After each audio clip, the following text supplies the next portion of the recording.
Okay. Hello, hello, hello. Welcome, one and all, to yet another episode of Wick TV. Gang, I have a new microphone. We've just set this up, so if the audio's off, please let me know as soon as possible, and I'll try to adjust it. But that being said, get ready for a great show today. We're going to be talking about Russian influence in the GOP. Is it something we should be concerned about? Is it something that we should be worried about? Or is this just Russiagate all over again? Recently, Mike Johnson has blocked Ukrainian funding, as well as Tucker Carlson going to interview Putin and doing his little supermarket tour there and other videos, does raise the question. I've assembled a team to talk about this and influence in politics in general. And we're going to start with 𝕻𝖎, the one who actually was wanting to set this topic up. So I'm going to let him start us off, introduce himself, give the opening statement, and we'll just go from there. 𝕻𝖎, go for it. What's up? My name is Rashad Crenshaw, and I firmly believe that currently the Republican Party runs the risk of becoming significantly influenced by Russia as it pushes further and further toward the MAGA faction of the Republican Party. The MAGA faction of the Republican Party, alongside conservative pundits through a combination of horrible policy and manipulative media, have shifted the Republican base further and further toward geopolitical ideologies and narratives that are beneficial to Russia and destructive to the geopolitical interests of the United States. Okay, thanks for being here. Admiral Gibbs, you're up next. Yeah, so I'm Admiral Gibbs. You can find me everywhere at Admiral Gibbs on all the socials. It's good stuff. Yeah, so this is a nothing burger. It's a non-issue. Anybody that's saying that Russia is influencing the Republican Party in any successful degree is just spouting leftist talking points, and which is really ironic because Russia, much like China, still has some socialist elements to it, and we all know that the Democratic Party is home of socialism. So if we should be talking about a party that's influenced by Russia and other malignant influences like China, we should be talking about the Dems. But I guess we're talking about the Republicans. And you know what? Like I said, it's a nothing burger. And I'm here to stand up for my conservative brethren in that regard. Okay, well, we'll see how it goes. Thanks for being here. Really appreciate you.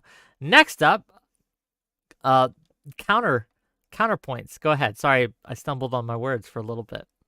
No, it's okay. Hi, everybody. My name's Connor. I will run a YouTube channel named Counterpoints. And in reference to this topic in general, I'm with Mr. Crenshaw 100%. I think that you'd have to be blind in order to deny the influence. When you're talking about Tucker Carlson simping for Putin, when you're talking about Trump simping for Putin, when you're talking about MAGA in general being non-interventionist, all that kind of stuff, it lines up with fiscal conservative talking points. It lines up with isolationist talking points, but these are obviously all geopolitical strategies that benefit Russia. I think you'd have to be blind in order to deny it. The question is whether or not that's a good thing, right? So I think that MAGA people, they might say, and question mark. That might be because basically we have international influence that affects our politics all the time. Obviously, we're in bed with Saudi Arabia. Obviously, we're in bed with Ukraine. Obviously, we're in bed with a whole bunch of other countries. So, what makes Russia unique in that we should not be having a positive relationship with them? And I think that's what we need to talk about. Really, is like why are our geopolitical interests at odds? And that's kind of going to be the crux for me. But I'll leave it for the open. Oh, excellent. Thanks for being here. Really appreciate it. Oh, before I forget, I am being paid by Progressive Victory. I just try to say that before every stream. Me Before every too. people yell at me. Okay, so yeah, just so you know. Okay. Me too. And they're probably not going to like my takes Oh, tonight. well, they're not paying me for this content, to be clear, right? Like no one's paying me Yeah. for this content. I'm glad I can contribute But to their next up, propaganda. someone who's been on my show before, but it's been a while. Welcome back, Fabian Liberty. Go ahead. Yeah, I'm Fabian Liberty. You can find me pretty much everywhere. I don't stream on Twitch. I just came back after like a year hiatus almost, streaming on YouTube this week. Or I guess technically I did one stream last week. So if you want to check me out, yeah, check me out there. I do occasional videos. I'm an anarcho-capitalist. So in many ways, I am a hardcore libertarian. I have an outside perspective here, I hope. Looking at this, it depends on what you mean by influence. I think if we can do a Mott and Bailey here, where I think you could say that any country with power is going to have influence on both political parties. So to deny that there's any influence would be to deny reality. Is there significant influence? Clearly not. It's a progressive fairy tale that is, on the back of Trump derangement syndrome that has been occurring since 2016, almost a decade of Russia, Russia, Russia, Russia, Russia, Russia, Russia. But it's more than that. And so when I thought about this topic, trying to understand why leftists might even think this, I realized where this is actually coming from. Like it dawned on me. It's coming from the fact that Democrats are having to cope with the knowledge that they are no longer the party that is anti-war, that they are no longer the faction that is against going to war, is against spending hundreds of billions of dollars to fund overseas wars and bombing of countries, etc. And so this is a kind of a required reactionary thing that the left has to do to understand why they're the ones that want to spend hundreds of billions of dollars to continue a war with Russia, as opposed to just pulling out money and trying to vie for peace, which is what the Republicans want for the most part. And most of them are far more concerned with our southern border than they are with two countries that they really don't care that much about fighting in a place over resources. And so that's what I think is kind of the real crux of the issue here, is the left having to understand and come to terms with the fact that they're not anti-war and they're not pro-peace. They're neocons. Okay. And with that, let's open it up to the general discussion. Rashad, what do you think of all that? I think the left is far from trying to cope with being anti-war. I think the left has grown up geopolitically. I think the left has grown up and realized currently, and plenty of, Republicans that would be considered rhinos. Well, they've always been, very understanding of the realities of war geopolitically, but I think um the left, and especially in terms of the public, have grown up to realize that we can't run away from war. War is not something we can run away from.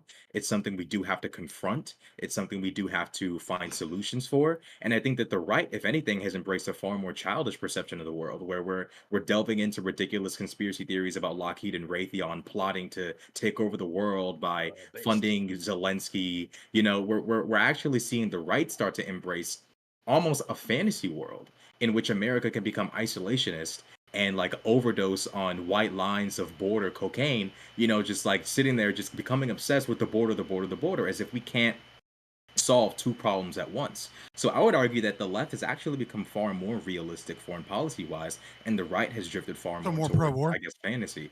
Pro-war is a So really more loaded way of pro-war, putting and the it. left is. I Yeah, well, just you're saying you comes you to just foreign did a loaded way of policy, putting it. Hold on. how could We possibly we do have one more guest that I have Okay, fair to enough. let introduce themselves. They're a little late, but that's okay. Sorry. Lauren, it's okay. Can you turn I'll turn yourself up a little bit too. Okay. I have a mic. I just need to like connect everything. I thought it was at 6:30, not at 6, because I'm stupid. Okay. No worries. No worries. Take your time. Get set up. When you're set up, let me know, and we will get you your intro to the topic. But in the meantime, go ahead, go back and forth. Sorry, I didn't mean to. Well, hold on, just Yeah, quickly so- though. Go ahead, Oh, okay. quickly.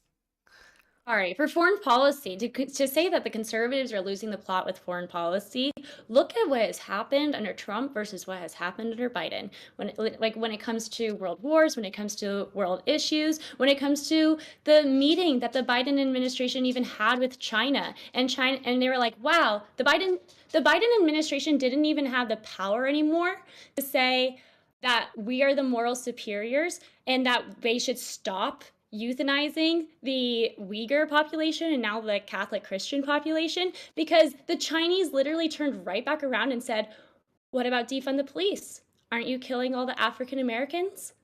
Because they're so fucking low. Like, we have no foothold in foreign policy anymore because the liberals have fucked everyone out of it. Go ahead. That- Sorry, Fabian. Oh, Fabian, my bad. Did you want me to Well, no. respond to the?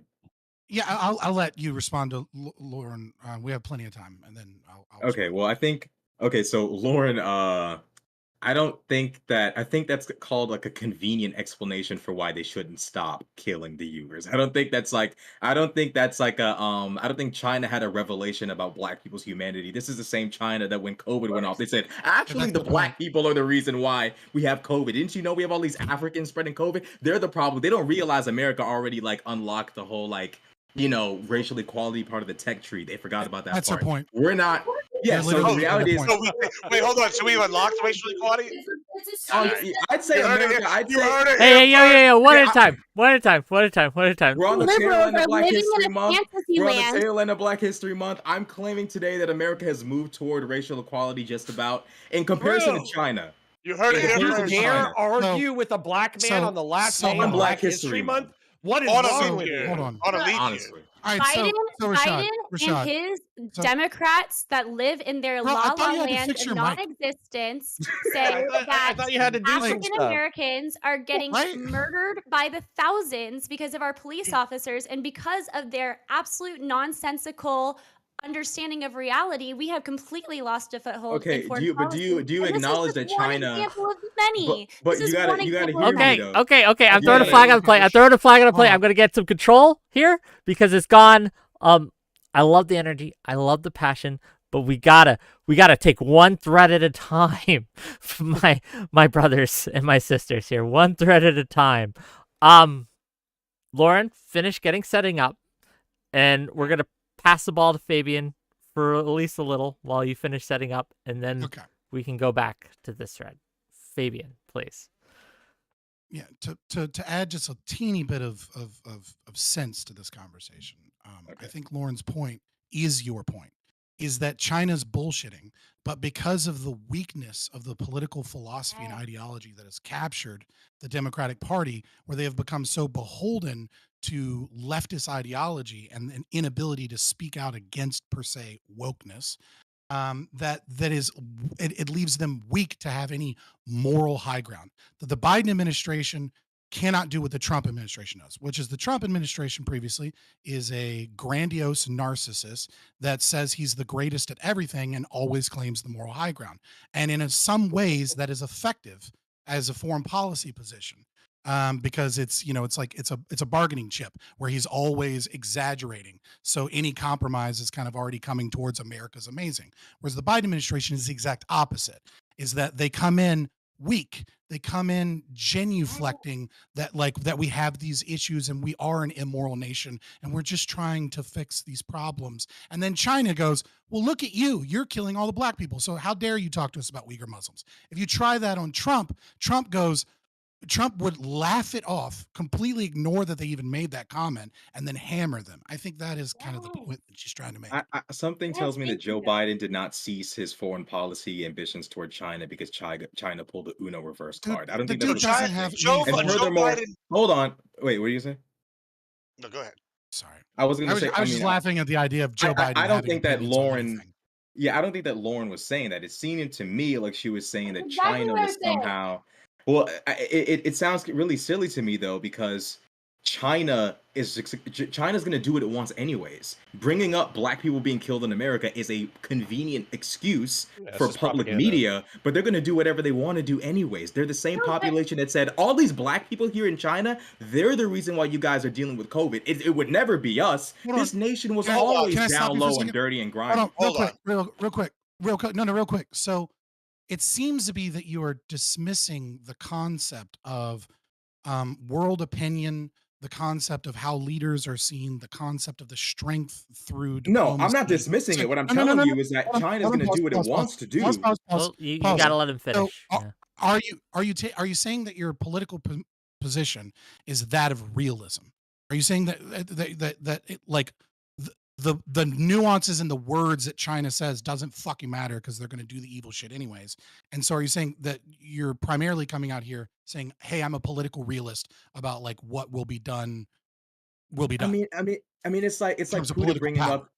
It's like Putin bringing up, oh, well, the reason why we invaded Ukraine is because NATO wanted to join. You guys are expanding. It's like, well, you've had imperialistic intentions for quite some time now. You invaded Chechnya, you invaded Georgia. This is not new. This is not. I mean, you invaded Ukraine into Crimea. The idea that You're somehow, going on to new no, no, points. no, no, no, no, no, Dude, no, no, no, no. answer the I'm question. exactly on my point. I'm exactly on my point. What I'm trying to explain to you is that in You're just geopolitics, saying nations will talking do. points. No. Just answer the question. Nations, It's a nations will basic do as. political philosophy. Are you done? You do Okay. gotta give some time Nations, to space. We gotta get nations, other. Hold on. We got a line here, so we're gonna let Rashad finish, right? And then we're gonna go to counterpoints and Gibbs, and that's the order we're gonna go into. And then we'll get since Lauren is set up, we're gonna let her have her little statement. So go ahead. Okay. Nations will do as they please. I think it's silly to count this as a fault, a geopolitical fault against the Biden administration, when nations will do as they please and bring up insane reasonings for why. Well, what about the black people being killed in your country? Or, well, you expanding to Ukraine is somehow a threat to our nations will do as they please and bring up any excuse to say that, well, this is the reason why Joe Biden's foreign policy is trash because China brought up Jesus something about Christ, America. stupid. This is not a point it. against No, Joe it's Biden's not. foreign policy at Stop. all. This It's is so- literally just so it's not. silly. One tiny example. Okay. Can you just answer the question that I Yeah, posed? okay. Are you a since political since realist, since, right? Since you can't get it, yes. Basically, what I'm saying is yes. There's more to it than just Right. Yeah. But the argument, you're arguing against a straw man. Nobody said that the reasons for all of the actions that exist are due to the rationale that China gives. In fact, we affirmed the concept that the rationale that China gives is bullshit. The difference that is being made here is the political power and sway that comes from the way that the will of the people of throughout the world and countries and their willingness to support or go against leaders when they show certain leadership qualities. And the concept here is that Biden and the Biden administration is weak. And the reason that they are weak is because they genuflect about all of the moral issues that they must be beholden to the radical left in order to maintain the left-wing coalition. That is what we were talking about. This is insanity. Try and Mr. keep Yeah, up. We're Mr. gonna I would like to pass back it up to Mr. Counter. Crenshaw Go here. ahead, Counter. Yeah. So This isn't so insanity. here's the thing. Oh my God. No, I literally don't even think your perspectives are like incompatible. What They're Mr. not. I'm Crenshaw, just trying to okay, yeah, which Mr. Crenshaw said, which I agree with, is the fact that just because Xi Jinping or one of his representatives gets a dunk during a press conference in the marketplace of ideas has nothing to do with like DOD or Department of State policy. Like the machines of the institutions of government and diplomacy and the military and all that kind of stuff, they don't stop just because President Biden has like a gaffe at like one speech. We don't like, change our policy on Taiwan because he got a sweet dunk during an interview, right? So what I think Mr. Crenshaw is one's saying, making which that I would argument. agree with, okay, cool. Well, I'll get to your argument and I'll tell you why I think you're partially correct as well in a moment. What I think Mr. Crenshaw is saying is that like this has nothing to fucking do with it because these institutions are way more powerful than you're giving them credit for, if I was to summarize it briefly. Then when it comes to your perspective where you're saying that the United States isn't able to project power with the moral authority that it's able to, as a result, countries are making different decisions than they would under a Trump presidency. That might be true, but I would say that some people prefer the decorum and tact and expectations of the institutions. Yeah, that almost all of Europe prefers that. Yeah. Yeah, they prefer the decorum and like the group benefit thinking over just throwing your fucking weight around and kind of being a dickhole. Yeah, no, for sure. I mean, Europe has always been more about diplomacy, about game theory, about liberalization, and the Asian countries have always respected powerful, somewhat tyrannical, throwing your weight around, throwing your dick on the table. Well, the truth is you need both, right? Walk softly, you carry do. a big stick. Yeah. I mean, I would agree with that. I mean, in the sense that, separating my anarchist shit. But yeah, please. Other people want to speak. Yeah, Gibbs, then Lauren. All right, so I want to mention something, right? So we talked about the Biden foreign policy. It has been atrocious. There is a measurable difference between that and what Trump did. I'm not even the most diehard Republican Trumper, but let's just compare a few things, right? First, Biden's limp dick responses to China and North Korea have never made Taiwan more in danger than it is now. Like, it is the most pathetic roll over die policies I've ever seen. It's pathetic. Like, it's just amazing. I don't know how you can can even say that the world's not a more dangerous place today than it was before because of Biden. It's that simple. All right, like you can measure it against what Trump was doing with North Korea. There was cooperation between South Korea and North Korea. There was less military threats. Now we've gotten to a point where North Korea doesn't even recognize South Korea anymore as a singular country, that they're torn apart. This is like the first time in ever since the creation, basically, that they've said this. They're like the closest to war that they've been since the war, right? It's just one-on-one. Iran has never been more strong and influential than they have ever been right now. They're going around. We got the Palestinian conflict with Israel, partially due to Iran. Hezbollah is basically running Lebanon, right? We got the Houthis running wild, threatening shipping. That was true under Trump. Yeah, well, but they're stronger now. Like, we got all these things, and they have massive influences in Iraq. We saw that when Trump killed Salami or whatever his name, or turned him into Salami, he got wrecked. You know what I'm saying? And guess what? They backed off. They got pissy. But guess what Biden's doing? Nothing. They're getting more influence over there. It's just a mess. Every one of our enemies is better off except for Russia. And then they have the audacity to sit here and turn and say, "Oh, look at Russian influence." We don't even have that much influence. Maybe the better example would be Republicans are sympathetic to some Russian views, but they don't want their influence. When Russia offered guns to Texas to stop them on the border, Texans were like, "Ha ha, no," right? Like, that's not a real thing. And then it turned out it was a hoax anyway. I'm actually confused. You know do you want a more muscular foreign policy, or do you want a weaker foreign policy? Because I want a more muscular I would argue. foreign policy. Well, hold on. I would argue that our interventions in Ukraine and American isolationism when it comes to Ukraine is motivated by an attempt to withdraw from the world that comes with populist rhetoric from Trump. He doesn't want to be involved in all this bullshit. He's Whereas also what I would say, hold on, I just want to finish this point because I feel like it's a gap in your argumentation. A little bit of housekeeping before you finish, Counter. Dylan Burns will be joining us in about 20 minutes, so... Beautiful. He's seeing this and he's malding, so he wants on. So go ahead, Counter. Okay, so I feel like a little bit of a gap in your argumentation is you're simultaneously saying that Biden's weak, he's non-interventionist, all these places are falling apart, American muscle, American muscle, American muscle. But realistically, when you look at MAGA Republicans and Trump's own rhetoric, he wants to withdraw, he wants to pull out of NATO, he wants to stop funding Ukraine. Yeah, he wants people to carry their fair share. That's not an unreasonable ask. I don't know why we're the ones. I don't think he wants Ukraine to carry their fair share. They're what have they lost? At least a few 100,000 young men. That's more than their fair share fighting a war. He's willing to throw the offer up. What, bro? It's just a meat factory over there, bro. Like what are you talking about? It's a literal charnel. You think that sacrificing a few 100,000 young men is not a notable sacrifice on behalf of the Ukrainians? What I don't understand what you're asking right now. I'm saying that. Okay, so. As opposed to Afghanistan, where they rolled over for the Taliban within 11 days. I think all resistance forces... Sure, Ukraine's fighting. Let me finish the point. I just want to finish the entire point so everybody understands it. Can you connect that? How's this Russian influence? Because I would basically say that stopping funding for Ukraine and stopping support for Ukraine benefits Russia. Well, that was my whole that's not Russian influence. Is that... Hold on, pause. Hold on, no, real quick. How's it not? That's not Russian...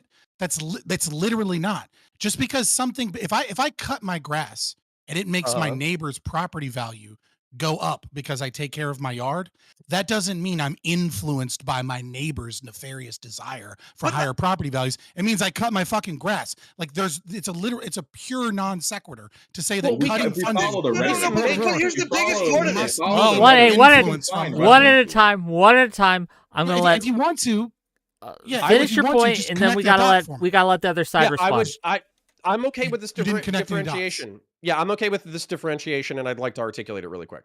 So you're right that just because a foreign policy decision benefits a country doesn't mean that it's necessarily influenced by said country. Right? I heard you. Right. Thank you. What I would say is that when you have people like Trump sucking up to Putin, when you have him making off-color comments, when you have him making off-color comments about how he doesn't want to support NATO as much, and if people don't pay their fair share, he's basically going to withdraw from the alliance entirely. When you have those destabilizing comments mixed with Tucker Carlson going to do a softball interview with Trump, I think it's safe to say that if you view these as the two largest members of the populist MAGA right, then yeah, they're simping for fucking Russia, and they are interested in giving benefits to Russia. I do. I hear you, Admiral Gibbs. I hear you, but we got to pass it to Lauren for a little bit. Pretty bad evidence. Lauren hasn't even gotten her opening statement. I give 5 minutes to the sexy Mr. Gibbs. Okay, Gibbs. I Oh. guess she's ceded her time. Fair enough. Thank you. I appreciate it. No, basically, this was the ending part, and this is a really big one, right? So, a lot of this is the pot calling the kettle black. They're sitting here pointing and saying Russian influence, Russian influence, Russian influence, when we had literal evidence that there was collusion between the Biden crime family and Ukraine, like on multiple levels. Oh, right? do we? Yeah, we do. It's all I over don't the news. know. You're not Well, seeing there was what I'm that saying? 1023 that didn't go so. Yeah, there was That that evidence 1023 just that came didn't out go as so being well. Russian It influence. seems like there's evidence that there's a lot of Ukrainian evidence. All I'm saying seems real fishy, right? And so we're tied over here. Oh, it Everybody's is. sitting here going, "Hey, look, we don't like Russia. The best way we can do this is we can cast blame and aspersions on the Can I? Republicans and say can that I they give Baby, you I got the- something for you. Well, do you want to go first, Mr. Crenshaw? Because I wanted to give the take that I thought PV wasn't going to like. Oh, no, I want you to finish up your take. Go ahead. Okay, yeah. So my take that I think PV wouldn't necessarily like, since they're more Democrat oriented or whatever, is that I think that our entire upper echelon of government is influenced by foreign companies. When you look at the Clintons, for instance, and they had the Clinton Foundation, where they were taking hundreds of thousands, if not millions of dollars, and funneling it into their organization. When you have the Bidens, who were involved with 𝕵𝖎𝖎 and took hundreds of thousands, if not millions of dollars into their family. When you have Jared Kushner, who took billions of dollars or manages billions of dollars and is obviously going to take a profit from that. I view this all as corruption with a lower capital C, like lower capital C. So I would appreciate it if this isn't going to happen. What does that mean? This isn't. Oh, I just think that our elites are bought and beholden by foreign interests, and that Oh, okay. it should I, So be you're I was trying to admitting that understand they what have corruption with a And it lower should capital be- C means. Yeah. yeah, so you're just mad about sorry, who's I'm- influencing it. a Like, that's- lowercase c, excuse me. But the lowercase c. But the point being that, like, I would bar this. Like, if we were to reset the republic, I would bar this behavior entirely. I would make it so immediate family members cannot do international business with foreign governments. It's fucking insane that we tolerate this behavior.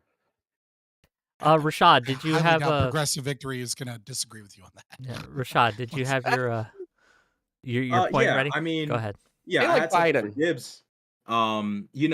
We talk about what's going on with 𝕵𝖎𝖎, which I won't deny that these financial transactions took place. But I think it's really interesting that one of the key pieces of evidence, if not the key piece of evidence that Republicans thought was going to be their Hail Mary, coincidentally seems to come from a character by the name of Alexander Smirnov, who was indicted on charges of making a false statement and creating false and fictitious records in relation to an FBI probe all around the Biden family's relations with 𝕵𝖎𝖎. This guy was receiving information we're from doing? Russia. I mean, if you want to talk about Russian influence in the Let's say there's GOP, well, let's talk about it. Yeah, dude, I mean, but no, listen. It doesn't matter where you dig, you are going to find Democrats, if not more, at the very least, the same level of influence from Russian oligarchs and Here's the yes, problem. listen. I understand that That's my point. you, as a Democrat, demand a stringent level of evidence for these claims. I didn't bring these claims in because I think they distract from the topic at hand, right? But nevertheless, like every stone that you upturn, you're going to find Democrat organizations there as much as you're going to find Republicans.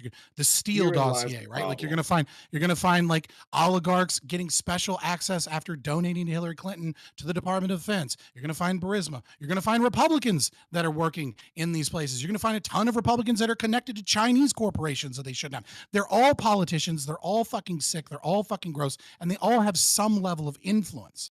But when the topic at hand is There's a there difference this here, isn't there, though? growing level of influence, what I Yeah. see is the same shit you guys have been trying for 8 years, damn near a decade, which is Russia Whoa. with spurious to little evidence, Whoa. and it's fucking dumb. Here's the It's problem. dumb. Here's the And it's a problem, is distraction that from the fact this that is you're affe- this is pro-war.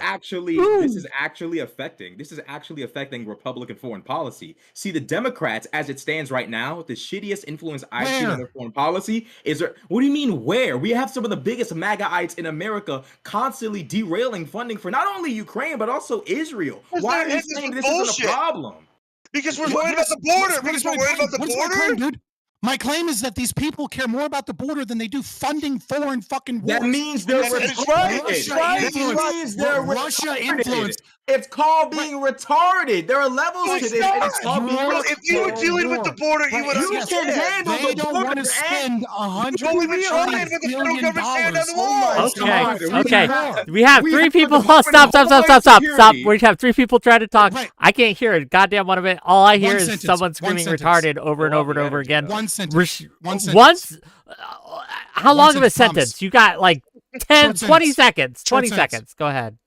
This very conversation is the proof that Democrats have turned into William F. Buckley. Okay, Rashad, If I knew finish who your that was, point, I might be in. please. We have a Department of Defense and we have a Department of Father of Homeland Security. neoconservatism. We can very easily walk and chew gum at the same time. This is very possible. Just because conservative voters at home are too uninformed to realize that you can take care of both the border and foreign policy does not mean that the Biden administration is wrong or that Democrats are wrong for wanting to be tough on Russia and Ukraine. Just because the average populist Republican voter is a moron foreign policy wise does not invalidate proper foreign policy. Like, this is not an argument. Yeah. I'll respond real quick. So the response is very simple. I agree with you, yes, that the money given to Ukraine and the money that would be necessary to secure the southern border is a drop in the bucket once you realize that 66% of the entire U.S. budget is Social Security, welfare, and 8% is the debt that we're paying, the interest on the debt. So yes, entitlement spending and debt that this country is going into, crippling debt, as we're now currently $34 trillion in debt, and the CBO projects that by 2050 we will be $121 trillion in debt, is mostly the welfare that the Democrats keep pushing. I do agree with you in that regard, that both of these things are drops in the bucket. It is less about the hypocrisy of, it is less about the fact that about the hypocrisy of the Democrats spending money there, but not spending it on the border, as you so point out that it easily could be done, but they refuse to do it. And in fact, use the administration and the legal system to try and stop Texas from having hordes of people coming in. It's less about that hypocrisy and more about the fact that Republicans, as they become populist, yes, as they become MAGAites, as you will, they become less wanting to fund the military industrial complex. They become less trusting of the CIA and the FBI that has been used against them to suddenly trust them and all of their sources in terms of whether or not we should be funding and supporting wars. Yes, some of them even are actually consistent, as you point out, and also don't want to fund Israel dropping bombs either, because it's not about one conflict. It's not about Russian influence. Arguably, there's way more Israeli influence in our government. Just look at AIPAC. And that's true for Democrats and Republicans, than there ever could be fucking Russian influence. But at the end of the day, Republicans are turning against war. They're becoming more nationalist. They're becoming isolationists as they become populist, and they don't want to fucking fund the Klaus Schwab's plans for every goddamn function that occurs in the Okay, we are going to admit though that Republicans basically missed an absolute fucking dunk in the past couple of months, where there was a bipartisan immigration bill that actually was a healthy chunk of what they wanted. It was a horrible bill. It was a poison bill. That's a lie. Please tell me more. Please. Yeah, I'll tell you more. It's very quickly. So one of the things that it did is, if you took in more illegal immigrants, it required that you took in more legal immigrants. So it was designed to increase immigration. It gave a right to legal defense of all immigrants, legal or illegal, coming in, so long as they claimed asylum, which would be a massive budget increase and would also bog down the systems that are already breaking. And that's just two of many of the poison pills that Democrats themselves were bragging about. Fuck you, you progressive paid shill bitch. Can I talk about the border thing real quick? Because this is the thing we gotta let Rashad and counter respond to that, because that was a rant. Then we'll pass it to you and Lauren. Don't worry, I promise you. But we gotta take turns. So. Listen, I'm happy to look for the poisonous Skittles inside the bowl of M&Ms or whatever the fuck, but at the same time, like, I almost guarantee you that I'm going to look it up. It's going to be like, increase funding for this, increase funding for that, securing the border, emergency amnesty. There's going to be like half a dozen fucking features that are going to be positive for the fucking border. You're just like pointing out the poison pills that are fucking convenient for your argument, which, hey, good for you. I'll fucking look up mine and then I'll give you them back to you. But at the same time, like, you can't tell me that we don't have like Republicans on the verge of allegedly signing this poison poison pill bill, and then you have them openly coming out and saying Trump told us to kill it because it's an election year and we didn't want to hand a W to fucking Biden. You understand that when you say that, no, I agree with that. It was a dog shit bill, I'm a little bit fucking skeptical when we basically have Republicans ready to fucking be sign skeptical, it. but if $5 from 𝕵𝖎𝖎 that are in the bill. From Then $5 from claim that 𝕵𝖎𝖎 to it's say a that great your bald head looks sexy, Connor. Thank you for the $5. Thank you. And so there I you go. appreciate that. Sorry about that. Go ahead. So sorry. Like if we want to get back to, we honestly, like, I wouldn't mind going for like looking up the bill or whatever, but I don't want to spend like 10 minutes like reading the bill while other people argue. I'm here to argue about a specific topic. No, it's fine. tonight, You just right? said it was a great bill and then it was a failure. I didn't say it was a fucking. Oh, I mean, I got the bill right in front of me I right was. now. I'm ready. Hold I'm on. ready. Let's clarify what I said, because you said something that I said that I didn't fucking say. You said they missed a golden opportunity. I apologize. A golden opportunity to support this thing, which would assume my presumption. me saying it's a great bill is not that fucking hold far on. off. Because I don't live in fucking like ANCAP ideological land, I'm gonna go ahead and fucking lay it out for you. I'm assuming that I have to work with Republicans, elected Republicans. I'm talking about Hold on. ANCAP. I'm not even close to done. You talked for fucking 10 minutes. Let me fucking talk for 2, okay? Jesus Christ. So what I'm presuming, I'm making some presumptions here, is that Republicans, because this is what was repeated all over the fucking news for months. Maybe you're smarter than the fucking news. Got it. But at the same time, was Republicans and Democrats all smarter than the fake news. Relax. Yeah, listen, this is liberal talking bro. point. If you're gonna talk for fucking 10 minutes, I want to get it all out. Thank you. Or I'll just keep talking. Say a sentence that isn't bullshit. You know? Yeah. Say a sentence that isn't okay. All right. I'm just gonna keep talking because you're fucking annoying. As a matter of fact, we're gonna go ahead and do this. I'll just go ahead and can I mute you just for me? Okay. There we go.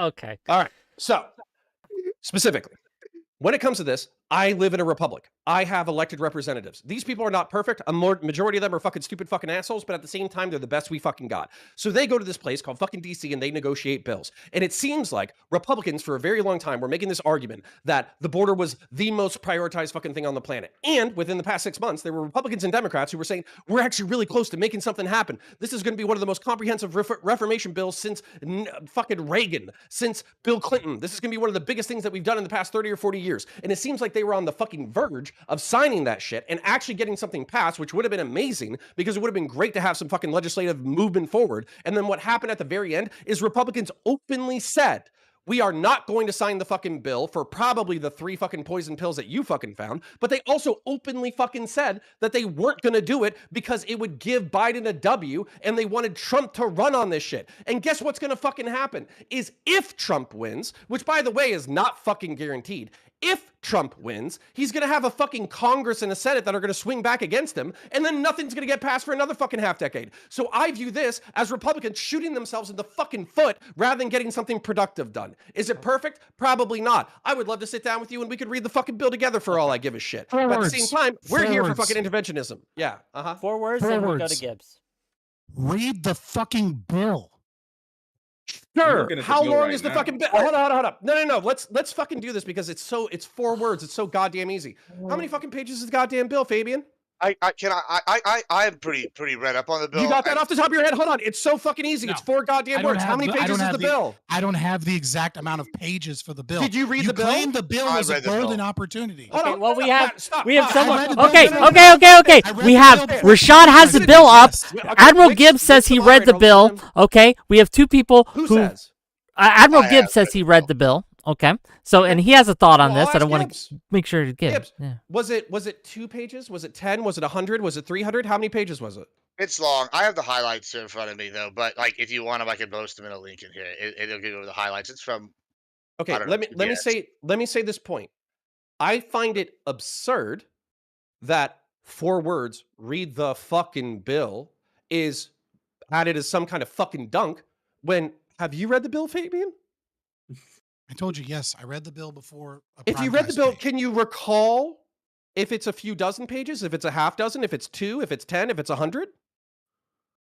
I want to say it's like 150, 200, the full bill. But there's a summary that you can read as well. Okay, on Congress.gov and from several other places. Okay, so and then also you can just read what the Democrats were bragging about. Okay, so while I'm raising a family, while I'm running a side hustle, while I'm working a full-time job, you expect me to pause and read 200 fucking pages in order to No. have a fucking debate with you No, there's goddamn plenty of retards? summary. No, No. Are you that's shitting my not what I fucking dick? said. No, No, Connor, no, can no, I no, no, engage with you shut on You up, this? said shut up. read the fucking That's bill. not what I You said. said it was Okay, 4 okay, words. hey, There's gang, no nuance there. Yes. It was 4 Yes, words. yes. gang. Again, Okay, again, I just want before you again, respond, I just want to plenty of remind summaries. everyone the topic of today's show, right, is Yeah. GOP influence I'll bring it back with Ruffer, after right? the Like, building. Very, so very I quick. GOP understand you influence guys want to argue on about this, Mexico. but I want Right, to very- hit the bill thing, and then I'll bring it back to the Russian influence. Love Yeah, it. go ahead. Waiting Go for ahead. it. Very All right. excited. So the bill thing, this is the thing. There were some Republicans that voted for the bill. They wanted something on the table. As someone who's dealing with this currently, the stuff offered in the bill seems very token. Like, for example, I'll give you one of the highlights of Poison Pill. They talk about the number of beds are going to increase. I think one of the facilities is going to be increased to 100,000. We're getting 100,000 people a month, bro. Like, that's not going to cover anything, right? It's just like a token lip service. That's a big one that the Republicans down here are mad about. They want to add customs agents. They want to talk about 200 border patrol agents. That's only like the active ones, right? And not the processing ones. That's nothing. That's not going to do anything.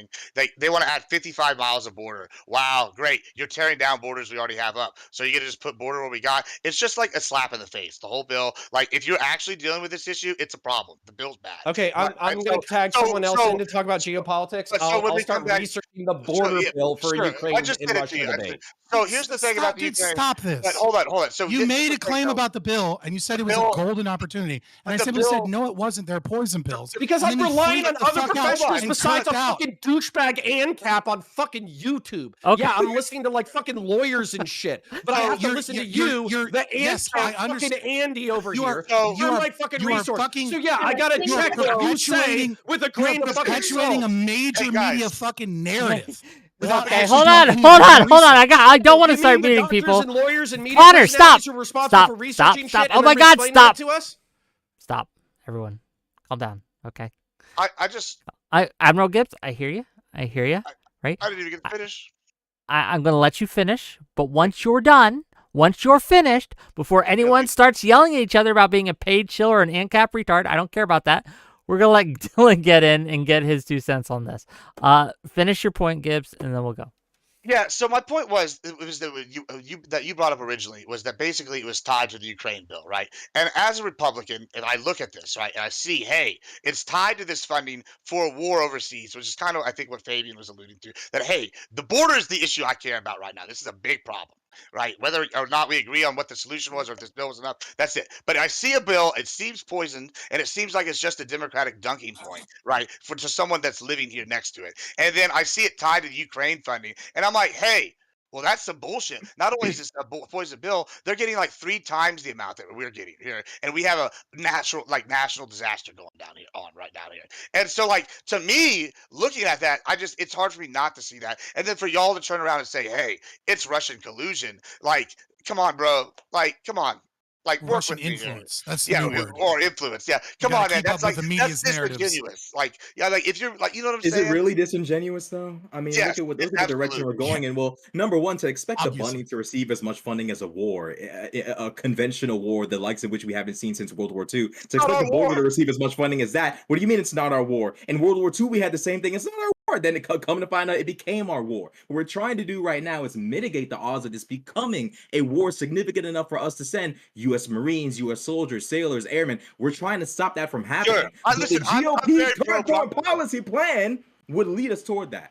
Okay, I'm very pro proxy war, but like, come on, man, money hold home on. first. I'm gonna toss the ball to Dylan. Let Dylan get his say in, and then we'll continue on.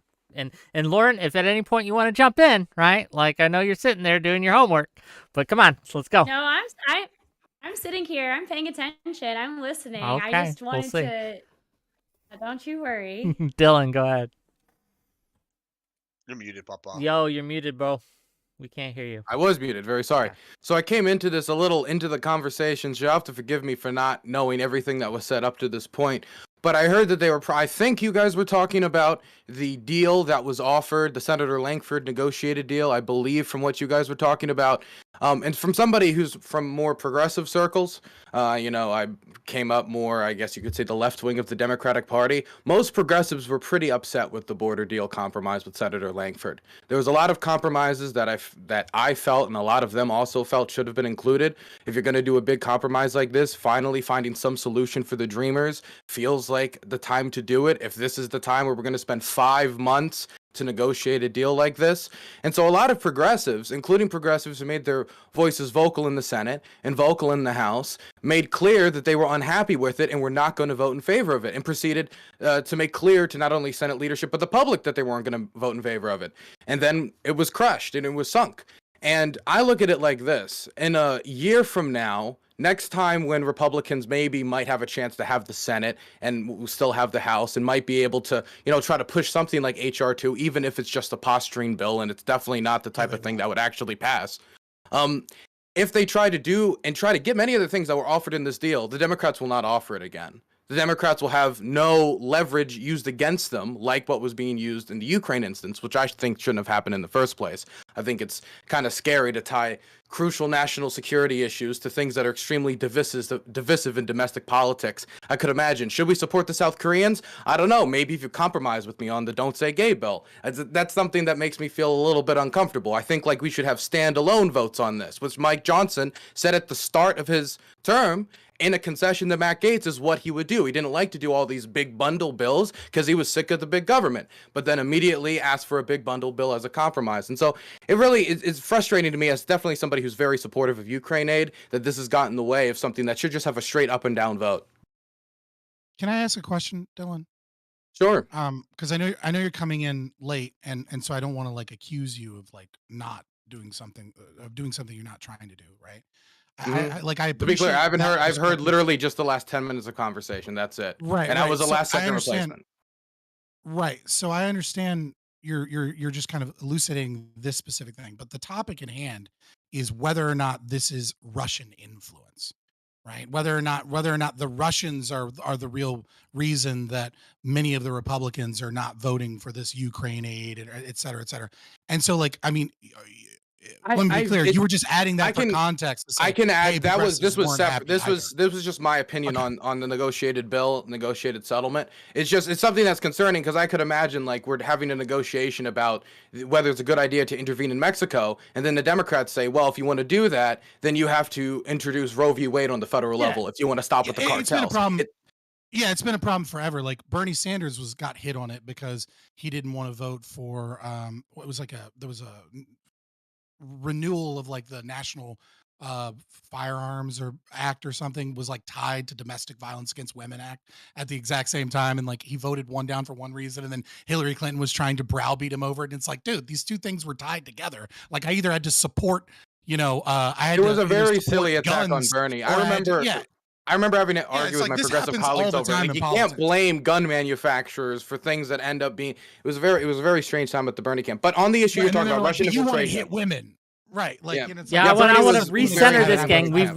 We can talk about how Bernie may or may not have voted on the domestic violence against women. I don't. As for Russian infiltration, right? I could go down to rabbit holes of well, Mike Johnson took this money from this specific pro-Russian oligarch, right. But all of that is reading a lot into intention, and also those funds were given back. And in a lot of these instances, you'll find $20,000 given, then they find a discrepancy, then they give it back. And did they find a discrepancy? Only did they give it back just because it was found? Did they give it back because they genuinely cared? It's impossible for me to read into all these stories. I'll put aside all the financial stuff. What I will say is I do think that Russian narratives have taken hold in some of the right-wing ecosphere's loudest voices. Now, whether these people are the loudest voices because they're the people with the most power, or they're the loudest voices because sometimes the dumbest people are the loudest in the room. We're talking about people like Marjorie Taylor Greene, who was going on cable news talking about how the Ukrainians were harvesting the organs of babies in order to try to fund the war effort, or Vivek Goswami, who was running saying that, the weapons we're sending over are being sent over to the cartels,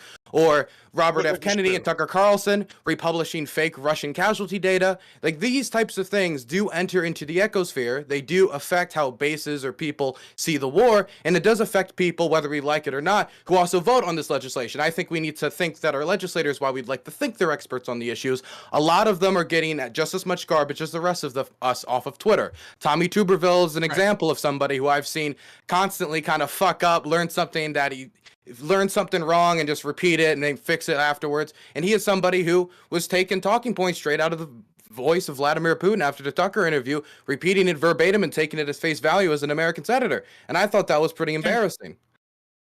I don't necessarily disagree with you, but what you just said could also be said of Israel, of China, of the United Kingdom, Yeah, of Saudi Arabia. this is true. Right, like that, By that the way, level of like influence if just you want me, means I can that country clarify has quickly. power. That I'm not you know? saying that Russia is the only country that is influencing us in this way. What I will say is that the Russian intelligence apparatus does make it a part of their informational war. Now, again, they're not the only country that does this, but it is part of their information warfare apparatus in order to influence both American elections and trying to create discontent within the United States. A common story that we saw a lot during the Black Lives Matter movement was that there was a pro-BLM rally organized by somebody who never actually showed up to the rally, and then a counter-protest of somebody who also didn't show up to the rally, and then we find out afterwards it was just Russian intelligence trying to get two people who hate each other in the same area to beat the fuck out of each other. Why the Russians do this? Well, there's a lot of speculation as to why, but I can speculate a little myself. I think part of it is if we're So wait, when you say that concentrated. the Russians were influencing BLM, that sounds like it'd be influencing the Dems then in that regard, huh? Although they influence not only Republicans, they've influenced the far left. Their big thing, 100%, is influencing the fringes of society or areas that can cause discontent within the United States. Especially if it can just cause something like decision atrophy. For example, making it so there's so much, discontent in America. We're dealing so much with our internal problems. We look only internally and we don't look outward. For example, into Ukraine. Okay, I wanted to kind of maybe have a question to kind of recenter this, because we talk a lot about influence, how every country tries to influence the United States and its populace and things like that. That may be true. But I guess what I would ask Rashad, since Rashad is the one that brought me this topic, Rashad, in what ways does Russia influence the GOP, the MAGAites, as you call them, that is unique or especially dangerous? Can you elucidate that for us, please? I think the most interesting and fascinating way in which they do it is through information. It allows them to almost hold the Republican Party hostage in a really unique way, where once the base is convinced of these populist, uninformed, ridiculous foreign policy ideas, the politicians who run for office then find themselves being basically held ideologically and even policy-wise hostage to a base of people who don't understand foreign policy or politics at all. So then when you're running for office, you have to basically pander to these people who don't know what they're talking about, don't know what to expect in terms of proper foreign policy, and it affects Republican foreign policy, in a very clear way. You have Vivek Ramaswamy getting up in public and saying lies like Ukraine banned Christianity. When you have a strong Christian base like conservative white America, they hear that and say, I don't want my money going to that. But that's not true information. But when you're a Republican politician running for office, you will be held liable to this information, and you then have to base your policy around what the base wants. You've muted yourself. Oh, Connor, you're muted. Then we're gonna go Connor, then Lauren wants in. So okay, well, I've been researching fucking southern border fucking legislation for the past 10 goddamn minutes. Before no. Is your point on that? Because I don't want to go on that right now. I'm gonna force you. I'm gonna force our relationship. This is it. Fucking dickhead McGee over here fucking brought that shit up. I'm gonna fucking force it. So You dickhead brought McGee, it up, bitch. Yeah, and I'm gonna fucking hit you with before this you shit. go, before that, we're gonna let Lauren go then, because if Lauren has something on the point that Rashad just made, I'd like to hear it, and then you can derail us all catch up forever. to the point after my rant. Yes. No, let him rant. Oh, Lauren's just, I guess she's here. Okay. Okay, give me your poison pills again. I'm listening a lot today because I feel like a lot of what you guys are spewing is just like propaganda that each side has debunked and negated. So it's very difficult because we're not even playing with the same facts here. Okay, I read like 12 facts. I want to hear Fabian's 2 or 3 facts. The two that I gave you off the top of my head was that if you bring in an increase in illegal immigration, then you must also bring in an increase in legal immigration. That if you process illegal immigrants, that it requires an expansion of legal immigration. Okay. I don't remember what the second one was. By the way, the but I bill's think probably 609 the more pages. powerful one was. I'm sorry. What? I'm listening. It's 609 pages, by the way, the bill. It depends Okay. on which. There's another one that's 300. There's another one that's 200. Okay. There's a Well, summary that's I read 12. like 10 in the past 10 minutes. So sorry. Please give me your second poison pill. And I believe the second one, that was it funding Ukraine was tied to it, or was it another one? I can't remember. No, funding to remember what the Ukraine other one and was. Israel was tied to it. Okay.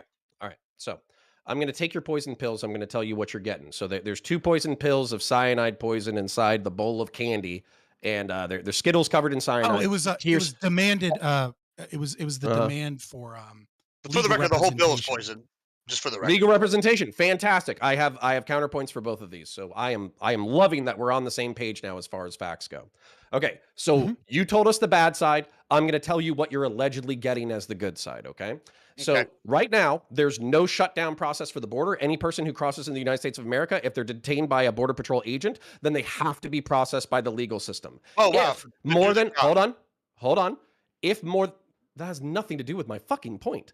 Anyways, if 5,000 people a day report to ports of entry or are tracked as crossing the border, it can trigger an automatic shutdown that the executive branch can put in, meaning that anybody who does not report to a port of entry is auto-kicked out. So you have tens of thousands of people who are auto-kicked out by the new bill. Second thing, people cannot claim asylum No, unless that's they... not true. Hold on, I'm literally reading a summary of the fucking bill right now. Okay. No. Then people, what you said about the bill is true. The consequence that you claimed, which is that tens of thousands would automatically be kicked out, is something you just made up from that. There are 29 hold on. There's a ports of bullet point that entry supports that. in Texas I have alone. 12 other fucking like points. Can you shut if the they're legally fuck allowed up? to come in, they'll just go there. Wick. Fabian, just I get have a piece of 12 paper and write down points. your Okay. points. Well, you're on and point to respond 1. later. Yeah. So can I please we'll have get an through 'em. uninterrupted fucking 2 minutes to read the goddamn points and he can write them down? Thank you. Age match. Okay. So people cannot claim asylum unless they go to a fucking port of entry. If you cross the border, you can't later claim asylum. That's one of the asterisks that's part of the bill. Bar to meet the asylum standard is raised, meaning that right now, 96% of fucking people don't meet asylum standards, but they still have to be processed. Gibbs, shut the fuck up. He's going to go on his rant for 2 minutes. Let him go. Let him go. The bar to meet asylum standards is raised, meaning that you can kick more people out of the system more quickly. There's a preliminary screening process, whereas right now you have to be walked through the entire process, whereas right now they're doing a pre-screening for like refugee-based fear, meaning that they're going to kick more people out of the system faster. 100,000 beds, like Admiral Gibbs fucking said. You're saying it's not a fucking big deal? I think 100,000 beds is a decent logistical bite out of what's going on, at least for those 100,000 people who get to sleep in the fucking bed. Increase in work visas. This goes to what you were talking about with the mandatory illegal versus legal entry. What it says is the expectation is that we're going to have a correlative increase in family and work visas, meaning that what we're trying to do is we're trying to make sure that the people that actually come here are productive citizens who have ties to the community, so we're not bringing in fucking criminals. Then 20 billion more for physical security. The wall only costs 21 billion. Don't know if you remember that. I don't give a fuck if it's a wall, if it's fucking razor wire and cameras, God bless them. Then 1,300 new border agents. The border wall is only 3,000 miles long. That's one new boot on the ground per 3 miles. That's a 6% increase in the entire total amount of boots on the ground. Y'all acting like this is fucking nothing is retarded. Okay, we good? Okay, go ahead, gang. I'm about to have a heart attack. I need to take a break. But yeah, I'm listening. I like. Who wants to respond to that? Because I do have a couple of things. Lauren, go ahead. You've been silent Please. most of the night. Been very quiet. I'm gonna take some Tums. Yeah. It's just very hard to you do recognize that Biden has been flying illegals around the country like secretly without any legal precedent and without not so secretly. Correct. Yeah, well, good. Put them in blue failing cities. secretly. Okay, but so even it doesn't seem like they're actually applying any of these standards. And a lot of the people that they're coming, the standards may be raised, but if they're not going to be applying the standards and they're not applying the standards now, and what makes you think that raising the standards will change anything? And then also the cost of the wall, we already set aside, under Trump, we already set aside all of the materials, all of the cost for the wall. It was the Biden administration who actually spent money to store the materials instead of putting up the wall. It would have cost more to not build the wall at that point than it would to actually build the wall. And so now adding Where did more they get the money cost, in fact, from? 10 times the more cost to build the wall under this bill is wild. And then 1,300 new border agents. We're having an entire invasion right now. I understand that a 6% increase would be great, but we need a huge increase, especially with so many who were fired due to the. What's happening? I know. okay. I just like there's so many things I want to respond to that, but it's all this border bill related. Everything Connor said, it's I feel like, but I'm just gonna stop. I just feel like Luke Skywalker in the worst Star Wars movie ever made. It's amazing. Everything you just said is wrong. So Can I just? I'm not. I I don't literally wanna- just I'm gonna read a move on. bill Wait. summary. These are bullet points from the bill summary. I know, You can't and just the- say it's okay. wrong. I mean, I know, but it's Russia debate day. So I'm gonna not engage. No what? Okay, I think awesome. Connor. All right, Hold so on. I Stop. wanna Stop. summarize this real Stop. quick. Stop. They brought Stop. up Stop. 3 points. Stop. Stop. Stop. Okay. Summarize real quick. Then I want to go Dylan, then Rashad, then Fabian. Go ahead. Okay. They brought up 3 points that were negative. I brought up 12 that were positive. They said it's cringe anyways. That was a sum total of the fucking argument. All right, I mean, fine. If you want me It's to not. really break it down, that's not. All right, so all right, let's first Let's talk do about it next week. Next Hold week. on, pause. Next week. We don't need to break That's down. fine. Yeah, let's do we that. don't need to break it down. We don't Let's do need to that. tit I for tat. agree. It's very simple. It's very simple. Connor, Yeah. you came in and you said Republicans missed this golden opportunity. We said, hey, there are some poison pills here that The whole thing's point, though. for conservatives where they would go, no, this isn't good enough. Then what you did is you spurged out, got pissy about it, went on several fucking, oh, I'm doing all this, blah, blah. And then you gave us a list of a few things that you believe are positive, but that doesn't outweigh a fucking poison pill. It doesn't matter how many good things you put forward if it's tied to forcing Republicans that are anti-war to not support wars. And it also has things in it that some conservatives legitimately believe would make the problem worse. It doesn't matter if there's 6% increased funding here or some beds here or some increase to services here, especially if you're a fucking small government conservative and you don't want increases in taxes. It's retarded that you think this is a dunk. Okay. Like it's just you fucking okay, trying okay, to we come have back fucking from a retarded cope. is you thinking that you're Oh smarter my than God. like a host No one of listens to fucking me. lawyers, pundits, fucking people who analyze this shit all the fucking time. I'm a You're lawyer. smarter than everybody.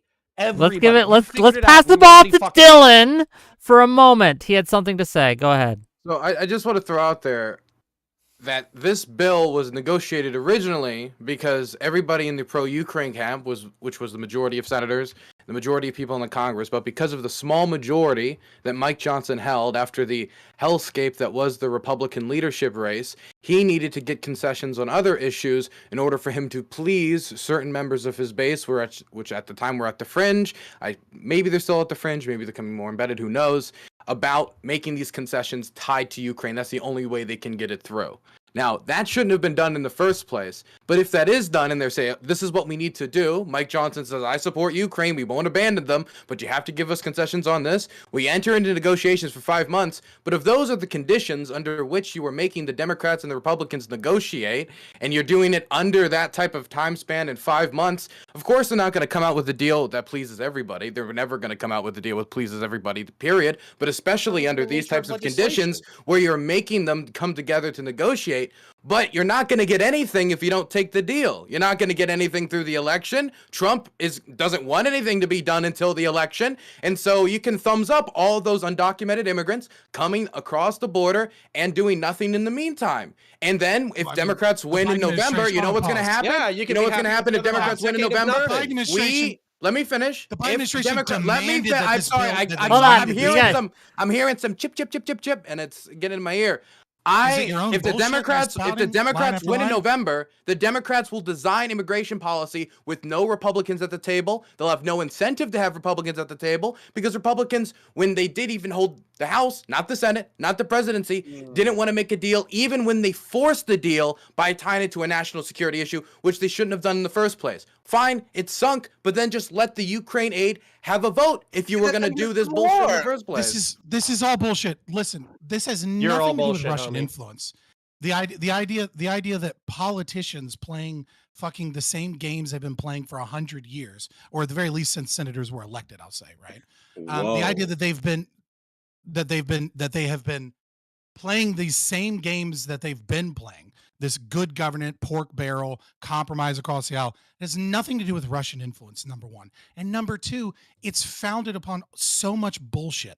And you know it's bullshit because the Biden administration said, we need this bill in order to do anything about the southern border. And now all of a sudden that the bill's not going through, the Biden administration is like, oh, I guess I can make some promises for some executive action. So it turns out they didn't need the fucking bill anyways. Yes, Republicans are Wait a liars. second, Democrats are that's liars. not Wait, true. That's not true at all. That two That's parties what- trying to hold on. We got like 3 compromise. people That's trying to fine talk. to We me. got That's stop. fucking retard. Okay. Okay, we got 3 people trying to talk. Rashad hasn't been in a minute. We're gonna pass the ball to Rashad, and then I'm gonna let the rest of you go. Go ahead. I mean, the reality is that the base is being influenced by the pundits, by the media, and that is going to affect Republican policy. And Republican policy, as it stands right now, is greatly benefiting our enemy, Russia. And to argue that what's going on in Washington right now is just politics as usual, the data currently shows that we have passed about 27 bills in 2023, the least since the Great Depression. And if I recall correctly, the main faction derailing proper legislation in our country is the MAGA faction, the same faction currently peddling pro-Russia nonsense, entertaining characters like Tucker Carlson, Candace Owens, who've been peddling pro-Russia nonsense that influences our foreign policy, which weakens our ability to stand by our allies, to maintain a strong global posture. At the beginning of this debate, we spoke about Joe Biden's weak foreign policy, his weak posture. This is the same faction of the Republican Party that wants to show Russia and its buddies, Iran and China, hey, if you invade a country, we actually won't fund them. And if we do fund them, we'll fund them for a really small period of time. So just calculate your expenses and really just strategize around how long we'll support them, because our base no longer wants to support foreign endless wars, and we don't want to be caught up in conflict. Right now, the current MAGA base that you're copying so many pleas for are derailing American strength on a global level, and you can shift this as much to Biden as you want, but currently the Republican Party is pussy, bitch made, and that's facts.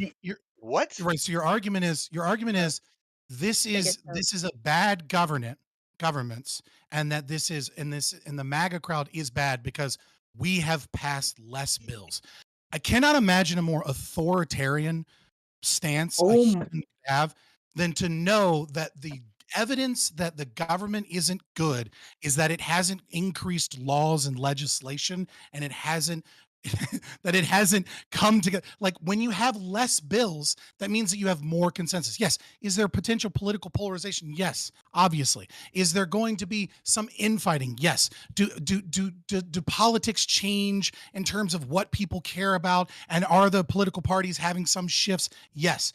But the fact of the matter is that nowhere in that long-winded statement did you ever come close to getting anything close to the fucking topic, which is where the Russia influence is. You just say, told your dumbass. No, you fucking retard. Saying that X helps. If I may. Anybody's retarded in this room, it's Alright. you. If anybody is retarded in this room, it's you. Alright, guys, If come on, anyone guys. You is don't understand is basic lacking in logic. intelligence, it's you. If I may. Basic logic. So you believe that it's beneficial for the American people for less laws to be passed, for less people to be taken care of. For Hey, you Kathy actually Newman. believe that's functioning Kathy Newman. government. Kathy You Newman, MTG, that's not what I said. MTG, Marjorie Taylor Greene. That's what you are. That's what you are here today. You think a functioning government has You lack don't of understand. You You know don't what? I understand can the just say reference that I you was I can making. say Ilhan Omar, Listen, AOC. listen, I mean, When just it's name very party simple. members I don't It's very like. simple. It's very simple. It's very simple. Your argument is these actions, or rather inactions by the Republican Party, stopping actions, helps Russia. Therefore, this is irrefutable proof that Russia is in control and or influences the Republicans. There is deny a the influence? massive fucking Irrefutable. leap there. Do you deny the influence? Circumstantial. Yes or no? Do you deny the influence? I said in the very beginning that what you I mean by deny the influence. influence, that you could say by Russia is no different than what you could say about Saudi Arabia, Israel, China, UK, France, is it? Australia. And in fact, it's much more evidence that countries such as Israel or countries such as the UK have far more influence on our politics. And you than think any of their those. influence is having a much more negative effect than Russia's? I think Russia's influence is having a much more negative effect. Look at our foreign policy. Russia ain't doing shit, bro. They can't even keep You're Ukraine in saying a war. what is do you their mean? influence, What dude? do you mean Russia Their isn't influence doing is what? shit? We 2000 started the Twitter largest war in bots? Europe since World War II. No And big they- deal. And they're fighting with Okay, Russian Okay, fine. I'll just fucking us. jump in. I've been I didn't patiently hear a waiting, but I'll single just word fucking you jump in. said. Okay, Not a so, word. So what I would like to point out, because I think it needs to be remarked before we moved on, is that what Fabian described before calling us all retarded in the fucking room was two parties negotiating, having to bite down on bullets that they didn't want to bite down on, that ideological purists wouldn't enjoy. Yeah, welcome to a fucking democratic republic, you fucking asshole. We don't pass ideological fucking bills. We pass bills based off of compromise and based off of what makes neither side happy but actually achieves mutually shared goals. Also, I would like to back up my fucking brother from another mother over here, Mr. Crenshaw. Has nothing that to do with my hold argument. on, hold on. Yeah, it fucking did, because you literally described liberal fucking democracy and republicanism, and then you called it cringe and retarded. We're all retarded. You're the fucking brain genius over here. Then what Mr. Crenshaw said that I absolutely fucking agree with is that when you're in a functioning, when you're in a functioning republic and there are crises going on, a sign of health within a republic is the intelligentsia of that republic coming together in order to pass bills that benefit everyone. But what we effectively have, Politicians what we are not the have had, intelligentsia.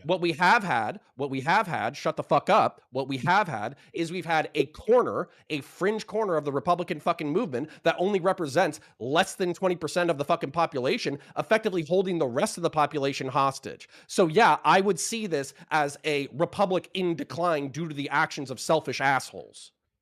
Okay. So there's several problems with your argument. So first of all, I'd love to hear them. intelligentsia are not politicians, right? You could argue that before the 17th Amendment, that Are the they Senate would be smarter than the people who intelligentsia. work at fucking Walmart? Smarter than the people that work at Walmart? Probably, yeah, I'll give them that. But they're not that much smarter than the average person. They're certainly not the intelligentsia. The intelligentsia would make up, those with PhDs that are, at the top of This is the least important part of my argument, but please continue. Yeah, so, no, I understand. So I'll set that aside. So understanding that, the second thing that I would say is the entire first thing you made isn't really an argument, so I guess I'll set that aside. Yes, I'm an ANCAP, cool. You use that as a chance to shit on me, but I'm the one doing an internal critique. No, you literally described the legislative process, and then you said that it was dumb. Okay. No, I didn't. I didn't say that the legislative we process gotta let Fabian was dumb. I be do concise, agree with Fabian. Get to your point, Fabian, because I want to get some other people in. Concise. Right. And so the next thing, whilst describing how based republicanism is, right, where the concept is that in order for things to pass, there needs to be compromise. You also said that there is a corner of the Republican Party that represents roughly a fifth of the country, and they're stopping compromise. That is by fucking design in constitutional republics. That's literally by design. You just described your process, which you said I was stupid for calling stupid, which I didn't, but I will now, which is fine. And then you later made the exact opposite argument, which is that how dare one section of the Republican Party hijack on behalf of 20% of the fucking population. If 20% of the population don't like something, okay, and then the other 80% can't get 50%, guess what that means? That means you don't have the will of the people under this fucking Rousseau kind of social contract theory bullshit that you support anyways. So even under an internal critique, you contradict yourself. You just spout bullshit, dude. Make a fucking argument. Wrong. I make an argument. Right with that. I would like to make an argument. I would like to make an argument. Briefly, then I got super chats. From a philosophical perspective, I think I could agree that you don't want to have some legislation fucking process that is, basically contrary to the interest of 20% of the fucking population. And when they drag their feet, you should probably listen to them. I think in principle, I agree with you. However, I think that this 20% of the fucking population is retarded and deserves to be called actively fucking retarded. Thank God. And the reason why 50%. And it's not 50% because 45% of the Republican Party is not MAGA and a third of the country doesn't vote. So it's not fucking 20% of the. I don't even think it's 20% of the fucking population. More failures. If you guys make me do math on this panel, I'm going to be very upset at you. Okay, I don't want to do fractions and percentages right now. What I want to do is make some money. So I'm going to read my super chats real quick, and then we'll get back to the actual debate at hand. Okay, cameraman 502 for $5. When was the last time Democrats dropped items like amnesty? Not sure we should be coddling unpatriotic nationalists since they won't do jack. $5 from 𝕾𝖍𝖎𝖙. Passing laws just to pass laws is not a proper form of government. Israel is having a substantial negative effect on the Democratic Party. $5 more from 𝕾𝖍𝖎𝖙. MAGA isn't a fringe of the Republican Party. Majority of the Republican Party votes for Trump in primaries more than 2-1. And there we go. Okay, back to the matter. And thank you for the gift sub, Admiral Gibbs. Really appreciate you. Okay. And then back to the matter at hand, gang. I want to really set, we are getting, my frustration here is we are being very pedantic, and I want to address the concept. So the concept is there is a emergency happening. We can either take this from the Ukraine or on the border. In both cases, it is being painted as an emergency. And in both cases, because people are dragging their feet, we are unable to act because we have, again, this one might say a broken system. I want to ask the panel, right? Is this a good thing and a sign of a healthy republic? And B, right, is this due to foreign influences? Yes or no? And that's where we're going to go. Okay, so I want to finish that concept while answering your question. So we have a crisis. We can't act. Is it good that some people can hold the fucking ball or whatever? Yes. The fact that people who have convening interests being able to articulate their views in a republic, I think is healthy. We shouldn't just be able to ram legislation past these people, right? That's not what a liberal democracy is about. However, while saying that, that is not mutually exclusive with publicly bullying these fucking people for having retarded perspectives. So for instance, if 20% of the population is holding the country legislatively hostage, and then they get 80% of what they want, but they don't get the remaining 20%, and then they still turn over the fucking board game, throw a tantrum, and walk away, you can call them crybaby, illogical, bitch-ass fucking pussies who don't have an understanding of geopolitics or the fucking economy or immigration or fucking anything. And that is also a good thing within a democratic republic, is bullying your fucking retarded opposition. Lauren, you're being bullied and called a retard. How do you respond? Well, I am autistic, so I get it a lot. I feel that. But I just think, I think the whole concept that 20% of the nation is holding the other 80% hostage, that phraseology shows to me like an exceedingly like a very lack of understanding of our basic foundings of this country and how we didn't want a populist group to just dominate people with other ideas. 20% is a large chunk. That's 1 out of 5 people. And also, I think the MAGA group is significantly larger than 20%. Maybe their constituents only make up 20% of the power, but a lot of people are MAGA. It's definitely not just 1 out of 5 people in this nation. Furthermore, probably is. Call us retards all you want, but you're complaining that there's only been 27 bills passed since 2023, and this is the lowest it's been since, what did you say? The Great Depression. Great Depression. 100 fucking years. That doesn't necessarily mean that... That's y'all. That's y'all. It is y'all. It just means that we're not... Like, the left and right aren't cooperating very well and that we're disagreeing a lot. It doesn't mean that one side is holding the other side hostage. But I would view that as an ideological issue if you get 80% of a fucking decent border bill and then you're like, 3 things are wrong, go fuck yourself. That's a problem. It's not that 3 things are wrong, and I think that you're being purposely obtuse here. It's that there's a poison in the pill. There's things that no conservative... Could you find a perfect pill that fits everybody's demands? These things are 99% of the bill is great. If 1% is completely detrimental to everything conservatives believe in, they're not going to vote. So, for instance, you can have a bill that's going to be like, Donald Trump will be automatically made president, and the border will be made, and all Democrats will have to have their mouths closed for an entire week, but abortions will be legal. And I bet you, like, abortions for everybody. Abortions. Lauren, I bet you conservatives wouldn't want that bill, even though The it seems like two everything you would poison want. pills, the two poison pills that were cited in this debate, the two poison pills that were cited in this debate was funding for Ukraine and Israel.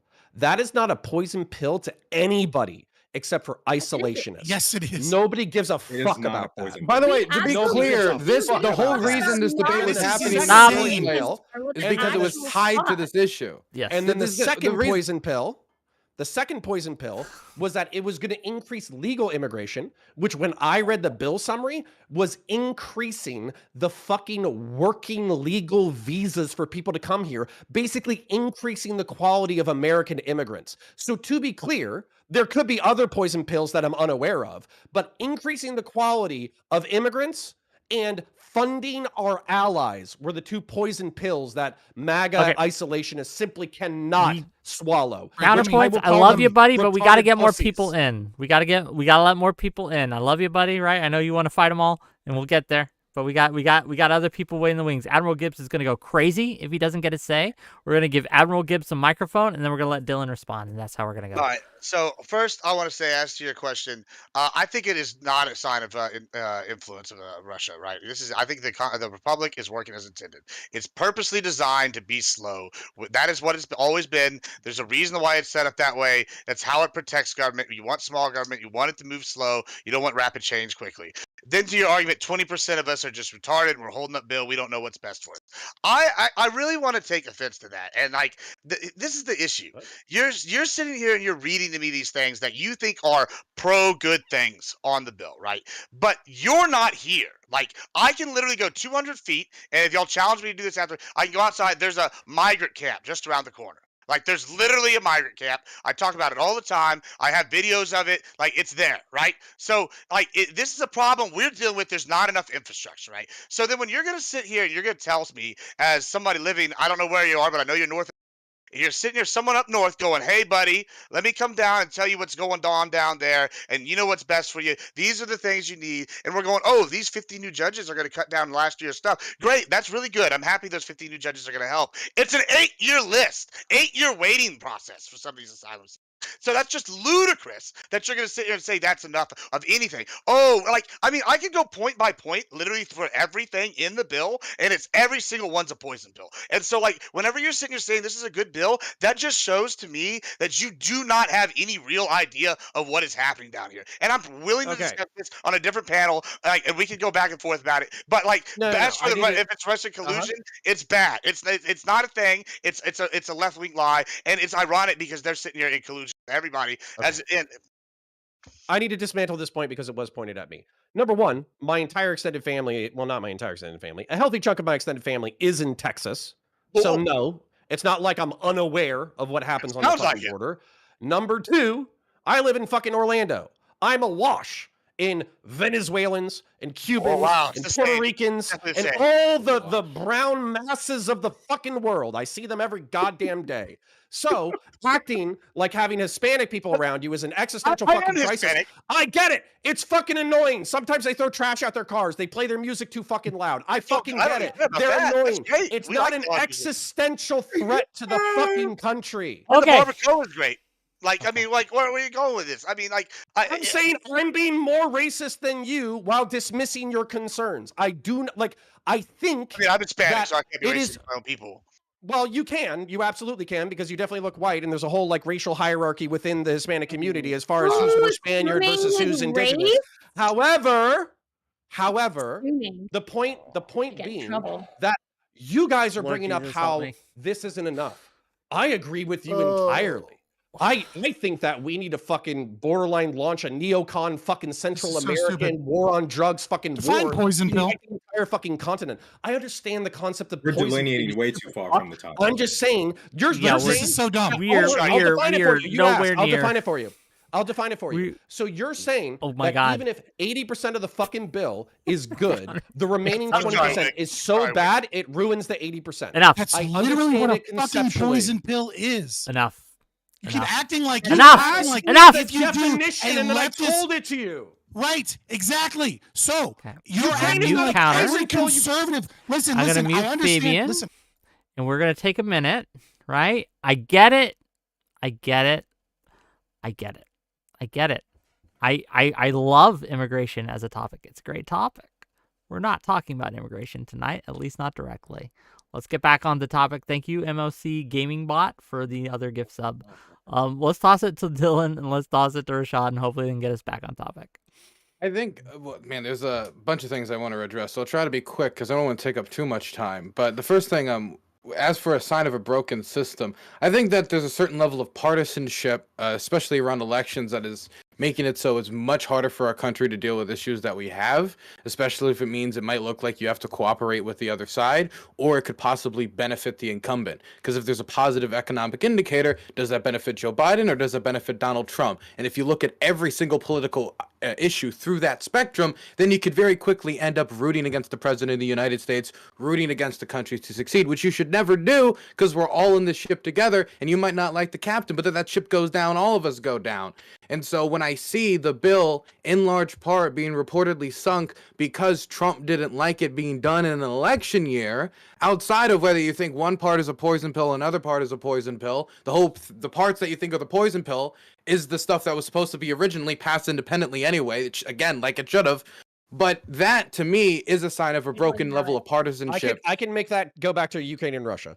Yeah, but that shows a certain level of broken partisanship, especially if that broken partisanship is being introduced into issues that concern our national security. As for foreign influence, again, I do think foreign influence, particularly Russian influence, is affecting the conversation around the war, and how it affects the conversation around the war has also affected our legislators who are making decisions. I mean, Marjorie Taylor Greene, as much as we might laugh at her, was made temporary House Speaker by, I was about to say Kevin McCarthy, by Mike Johnson. She was given positions of power out of respect because she was with one of the people who jumped on ship for him early, just like she was given positions of power under Kevin McCarthy's reign because she jumped on ship for him when he wanted her to jump on ship for him. And so these people who believe these things about organ harvesting babies, they have more influence, and sometimes outsized influence, because with ignorance usually comes a loud mouth. And that in foreign influence, Quick question, Dylan. Yep. Mm-hmm. I thought you were finished. So quick question. Uh-huh. It seems your primary argument towards the concept of influence, which I think we all agree that there's some level of influence that all of these powerful countries with intelligence apparatus have on us, is based upon information and misinformation. Mostly information warfare. I mean, there are Right, certain information hacking warfare. and cyber operations, but that doesn't have to directly deal with the Republican Party. Right, for sure. Well, the GOP. Well, in some instances with WikiLeaks hacks, systems from possibly, but sociology. mostly with this. Right. Yeah.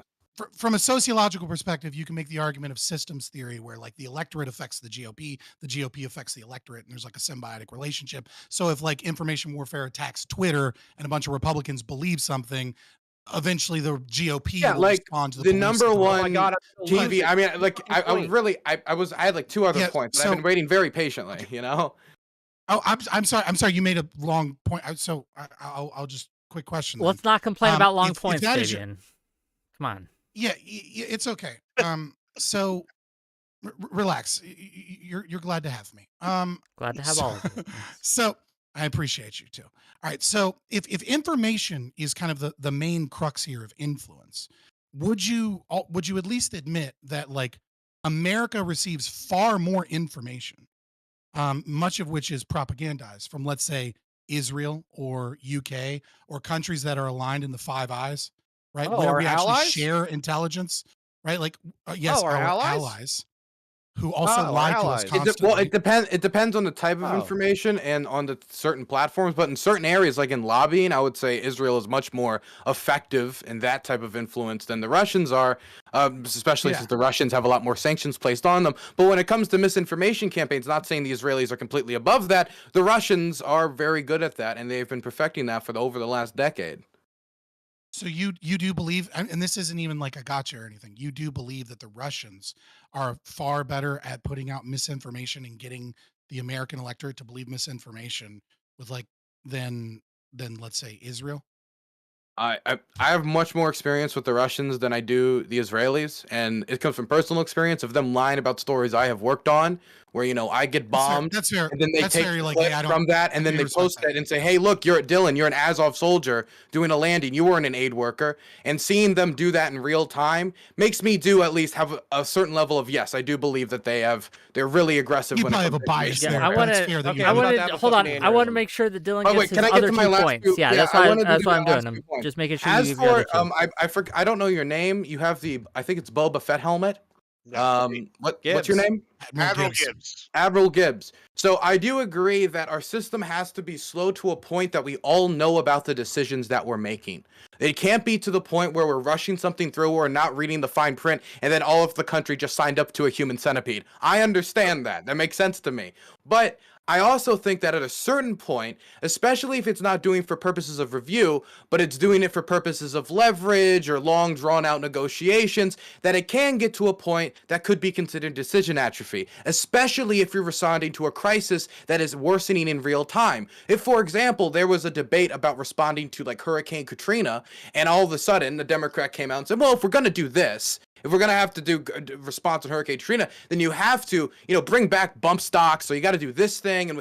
And now maybe this legislation to bring back bump stocks, I'm more pro-gun. I don't know what your position is. Maybe it's good. Maybe you're in favor of it.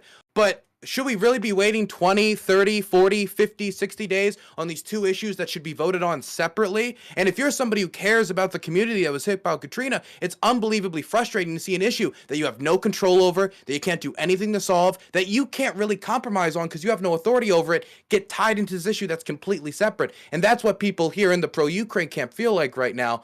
And this decision atrophy is that's how I just feel. completely catastrophic. disanalogous. I mean, that's how I It's feel, completely though. disanalogous. No, I The agree FEMA with you. exists. I agree. Well, I don't know about the first two points, but I at least agree with you on the last point. Honestly, like I think that I'm very sympathetic to your viewpoint, right? Like you're very. I'm not a Republican that's anti-war Ukraine. I'm definitely pro the war Ukraine, right? But I'm also like real big issue is the border, right? So to me, everything you say is actually holding true in my mind because I see this issue tied up and I go and look and it's tied to these Ukraine bill and nobody's taking it and nobody's doing shit for me down here. We're dying in struggles. And then when I get told, I get turned around and told, hey, this bill's good for you. And if you don't like it, you're retarded. And by people that have no idea what's going on, it's hurtful. And it's like, why would I want to engage and work with somebody on the Ukraine bill whenever y'all are saying this about like me Okay. about the border bill kind of It's thing? good. And so they should be separate I issues. could say So I agree, you're right. I don't know. You're right. Look, I don't know if you're retarded or not. You might not be retarded. I hope you're not, right?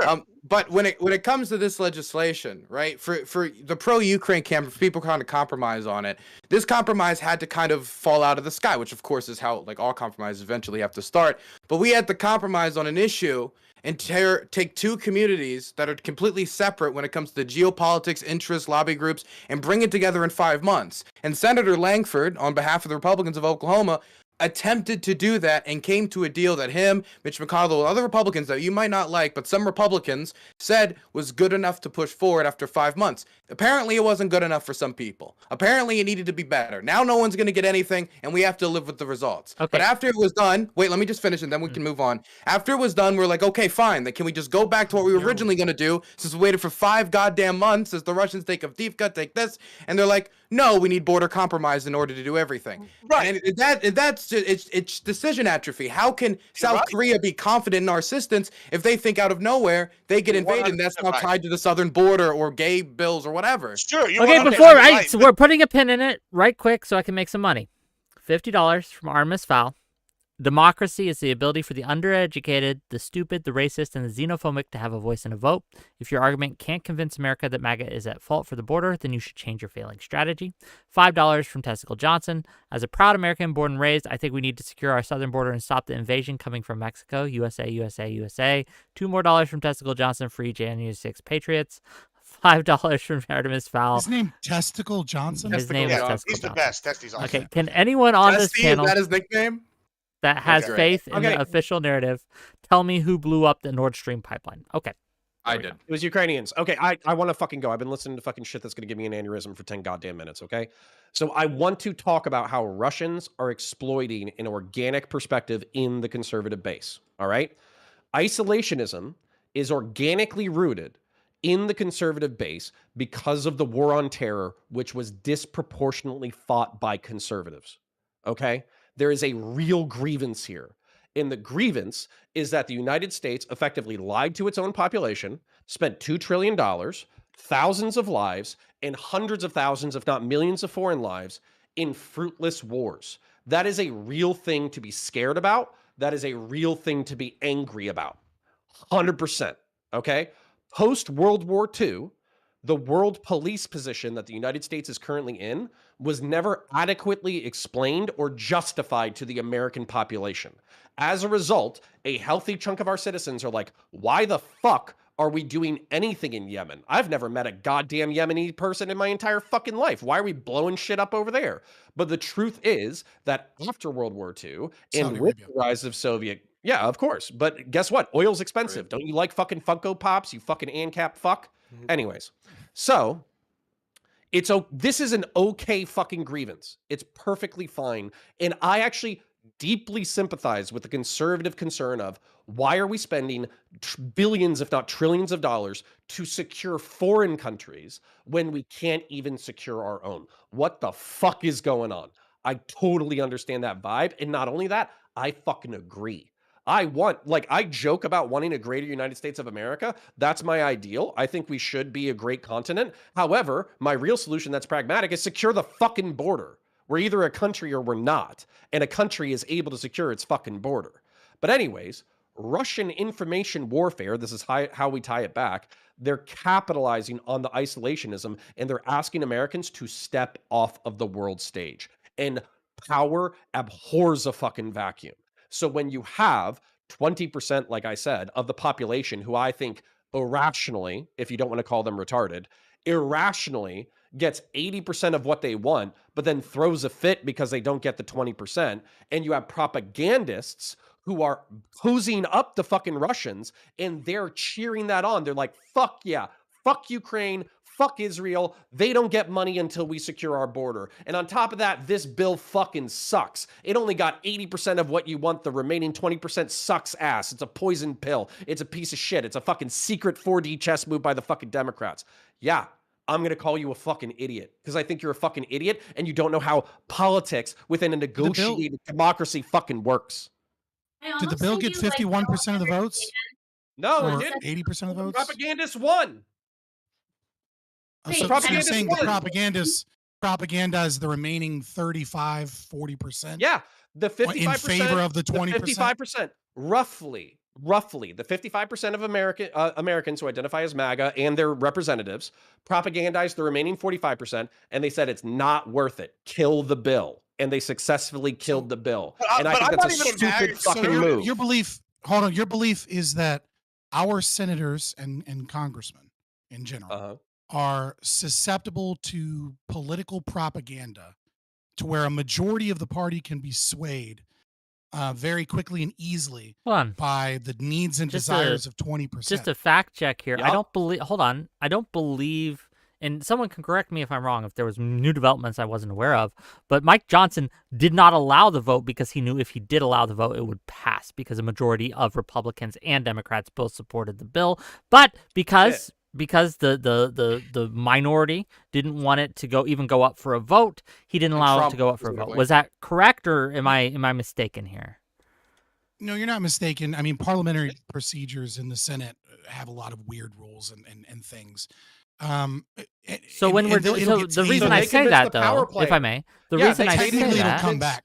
Please, they didn't convince anybody. Both of you. The reason I say that is because Russian influence doesn't need to convince everyone.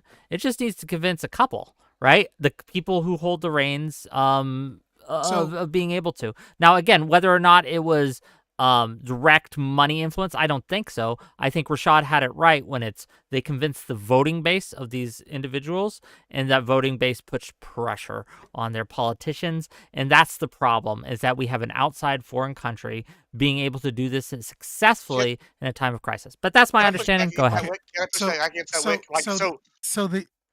I was interrupted based off of the procedure here.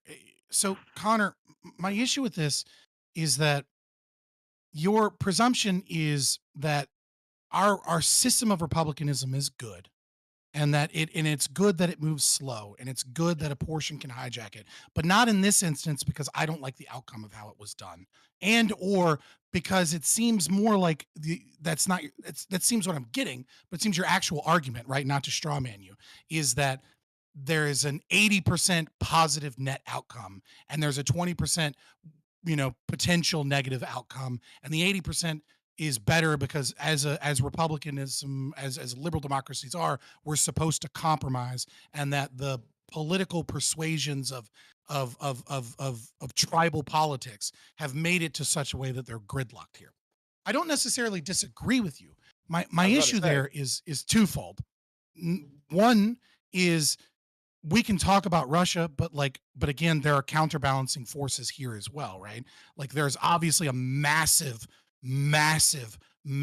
media campaign from corporations and government sponsored media and the military industrial complex can I nip that, to support the war. There's a part here that kind of needs to be addressed. So not all there's actually 2 points. The first one is, yeah, like, I in general believe in like republicanism and representative democracy, because even when it fails, I still think that's better than authoritarianism. But part of representative democracy is arguing your ideas passionately in a public space. So when I'm being aggressive with you or Admiral Gibbs and I'm calling you guys retards, what I'm really trying to do, and I love you, Admiral Gibbs, I'm sorry if I made you feel personally insulted. That's not the goal. I'm not insulted. Okay. But the goal here is not to win you individually, maybe individually if I can get you with my argument. It's the audience, but it's to get people to see what I'm seeing and hopefully agree with me, and then they'll pressure their representatives in a different way, my way, right? And then I understand that you're passionate about influence. The issue and you think it was Influence is not built equal. Okay, influence is not built equal. You keep mentioning Israel or the UK or Europe or whatever. Yes. These are people that we have geopolitical and money and economic and social and cultural aligned interest with, that sometimes stretches back centuries, versus Russia, who has historically been an adversary and is also proving to be an adversary at this time. Those influences are not the same. Quick question. I agree. Those influences are not the same. Did we or did we not have a large swath of the American public agree to go into the Iraq war due to lies from the Israeli intelligence? Probably. About weapons of mass destruction, about I don't know if it was Netanyahu coming up sure about Bush a fucking, found it anyways. The nuclear bomb will be here tomorrow. We have to do this so that we can stop the Iranians. Were there not multiple bullshit, exaggerations, hyperbole, and then outright lies by Israel that got us into the Iraq war? I bit your bullet, but I don't think that you can I'll bite your bullet because I don't give a fuck. But at the same time, I don't think you can lay that shit at solely the Israelis. The Israelis corroborated. I'm not saying it was like, hold on. I thought it was bad intelligence from Iraqi opposition. There was bad intelligence from Iraqi opposition. Just to fact check here, there was a lot of intelligence agencies. German intelligence. Yeah, there were like 4 or 5. Yeah. So, and by the way, there were competing factions within the intelligence communities themselves, where some of the Americans and some of the Germans and some of the UK people were like, "Hey, you're giving George Bush what he wants, but realistically, I think this information is bullshit." And those places were suppressed. So my point overall being like, yeah, influence from our allies can absolutely be just negative. bite the bullet. What's your broader point?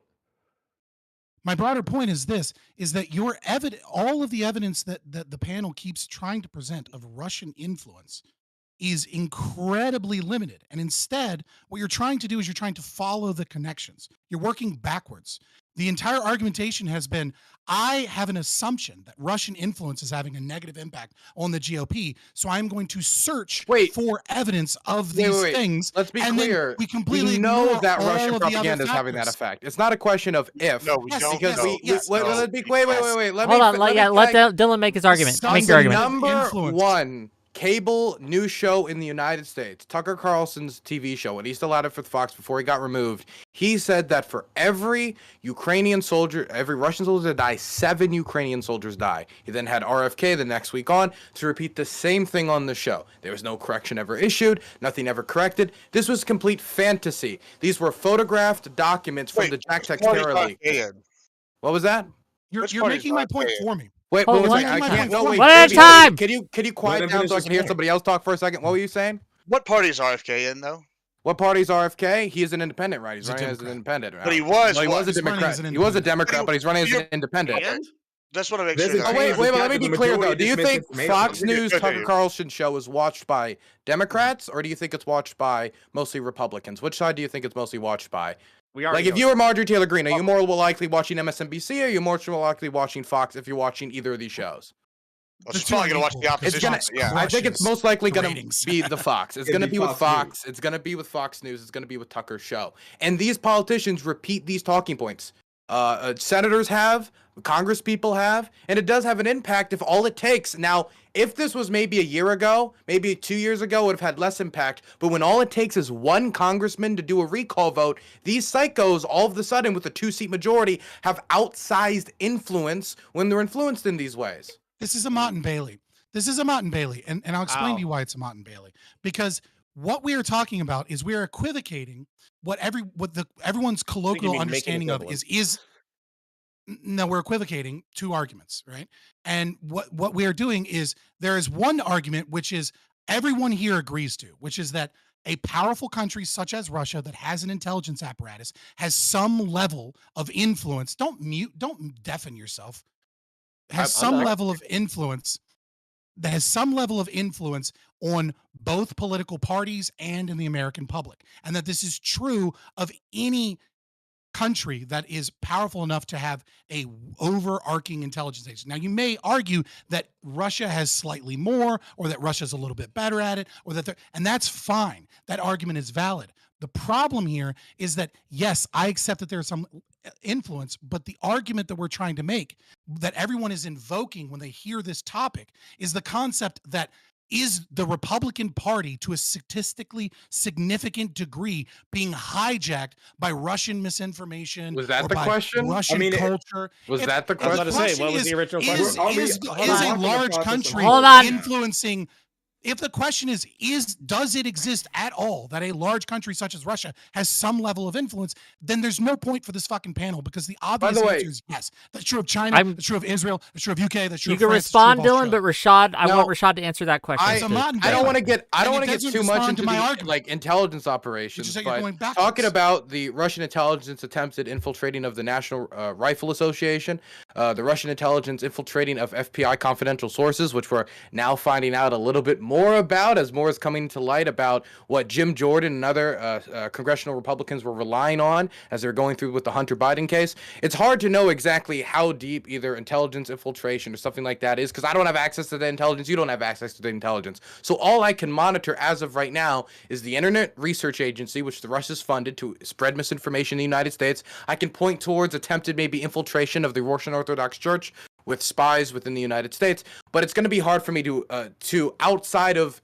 assuming intention when it comes to certain Russian oligarchical donors with certain Republicans to be like, there was some meeting where this Russian oligarch sat down with Mike Johnson and said, you will stop I the understand bill. that it's Here's hard to 50,000. prove. So wait, the well, let me position. be finished. So when it talks Yeah. about infiltration, what I can talk about is how Russian propaganda has infiltrated the Republican Party, how the Russian information warfare has infiltrated the Republican Party. Because when it talks about Russian intelligence infiltration of the Republican Party, that's still to be determined, and we don't have sufficient evidence of that. Yeah, the question in tonight's debate is Russian influence, to be clear. That is vague, but I want Rashad, because Rashad was a Is Russia influencing the Republican Party? Is that the question? Question. I did try to Yeah. put a link in the chat, and it doesn't seem to be allowing DM me the There's- link and I'll put it in the chat for you. What's the link? Sure.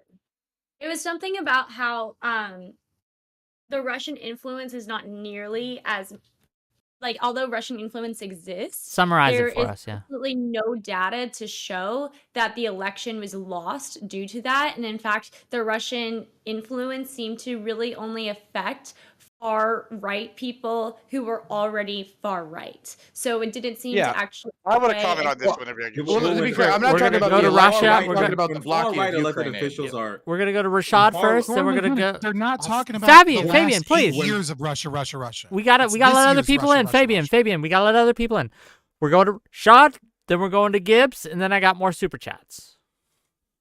Yeah, I mean, when Russian influence is actively derailing our foreign policy, it's ridiculous to try to equivocate it to the influence of other nations such as the UK or Israel or our allies. When we have congressmen like Matt Gaetz saying he would prefer Russia, an American adversary over Ukraine to be a part of NATO. We have Ted Cruz going on Twitter and reposting Russian propaganda.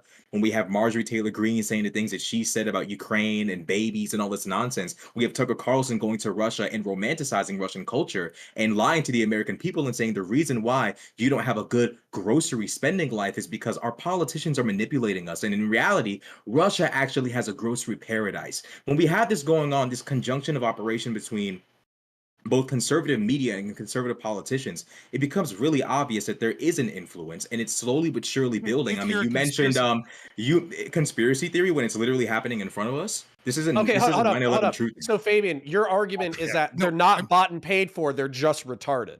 That's your argument. They're just doing it for free. Well, No. First and foremost, when Tucker Carlson goes to a grocery store, when Tucker pause. But he's We're being a journalist. gonna go through point by point, real quick. Sure. Ted Cruz, probably more likely just retarded.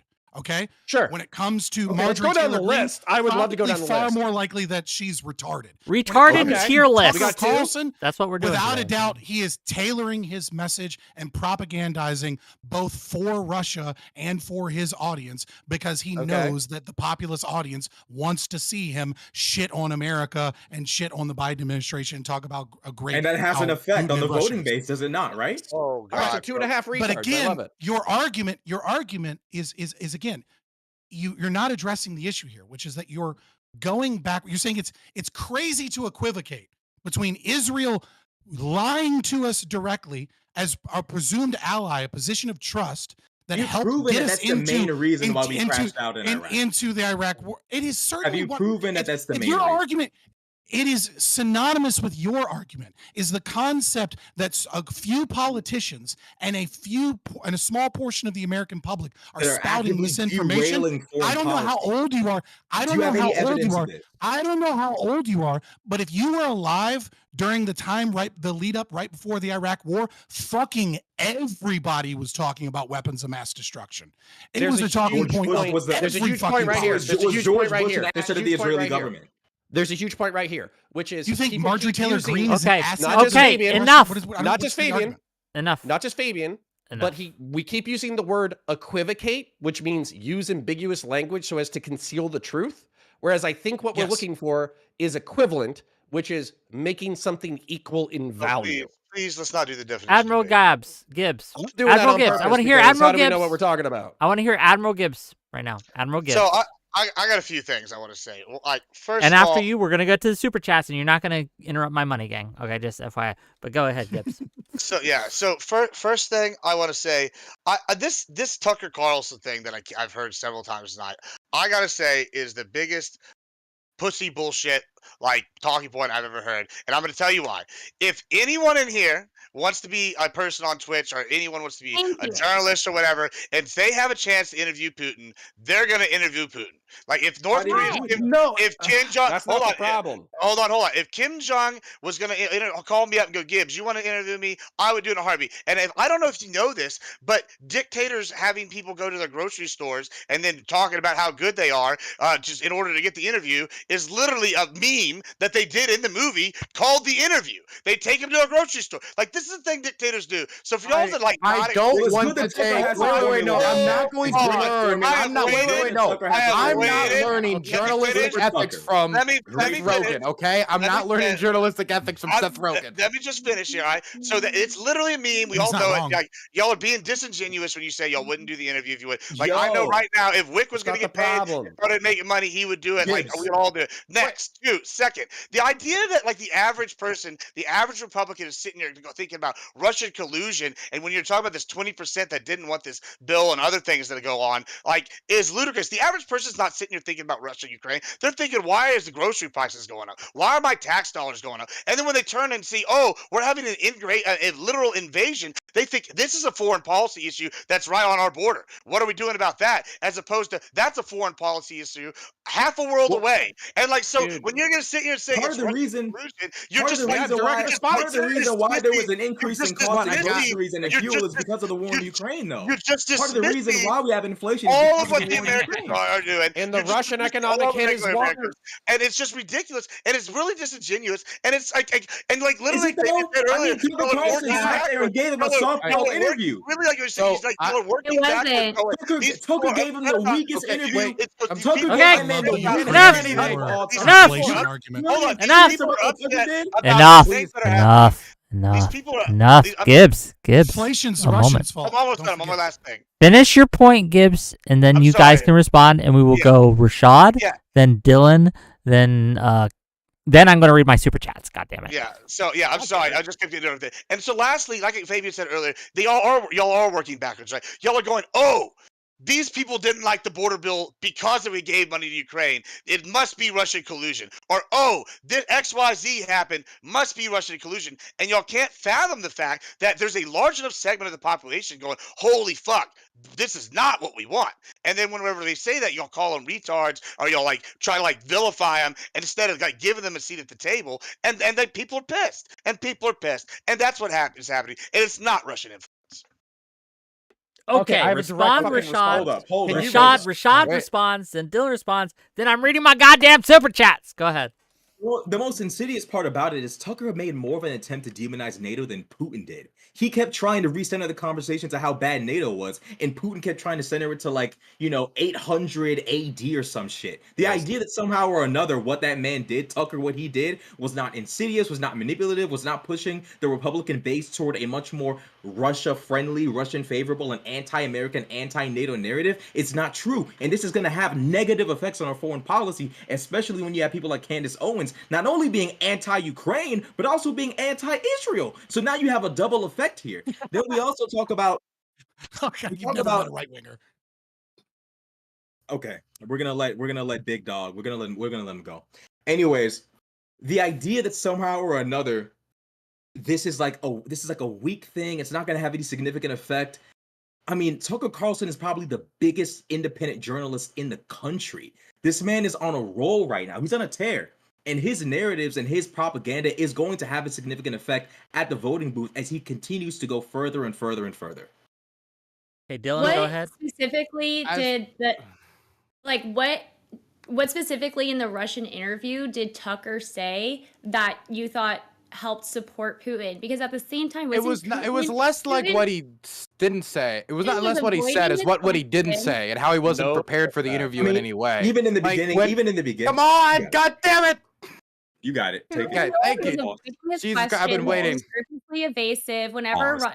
Trump tried to give him anything even sort of Okay. kind of hard, he would just completely evade the question. And that in itself proved Putin was just trying to essentially recreate the Soviet Union and has these ideas of grandeur. If anything, that interview exposed Russia for what they're trying to do and made more conservatives skeptical of Russia, maybe I even will more back supportive this of up Ukraine. because again, when I was hosting the debate between Destiny and Ian Crossland was asked directly what he thought of the Tucker interview, and he said that it convinced him that NATO wasn't the issue. Was that Tucker's goal or not? That's a different question. But It let's toss wasn't it his to goal. Dylan, and then How Okay. the fuck would you know? Like, if that's the Because reason he why started at the beginning of the interview. no one trying listens to me, but you guys gotta fucking start listening. Oh my God, Fabian, if you jump in now, I will You're fucking. Tucker is a conspiracy personal theorist. friend of mine. I know You're better fucking than conspiracy all of you theorist. what he's actually fuck trying up, to do, please. y'all. Okay? I Whatever know you a were up little to before you came back, go back to that. Anyways, Tucker literally Not at the being a beginning of God the damn it, interview- Rashad, you gotta let Yeah, Dylan. go You gotta let back to Dylan go. You gotta let Dylan go. My Dylan bad, can take my it. bad. Dylan can take it. My bad. Okay, so I report on the war. That's my job, and so I was very interested to see when Tucker said he was going to interview him, but I was immediately worried because I've seen Tucker interviews before, and they're quite shit. At least when it comes from like a critical perspective, the type of interview you have for like your friend, fine, perfectly fine if you're interviewing your next door neighbor and you want to get to know him.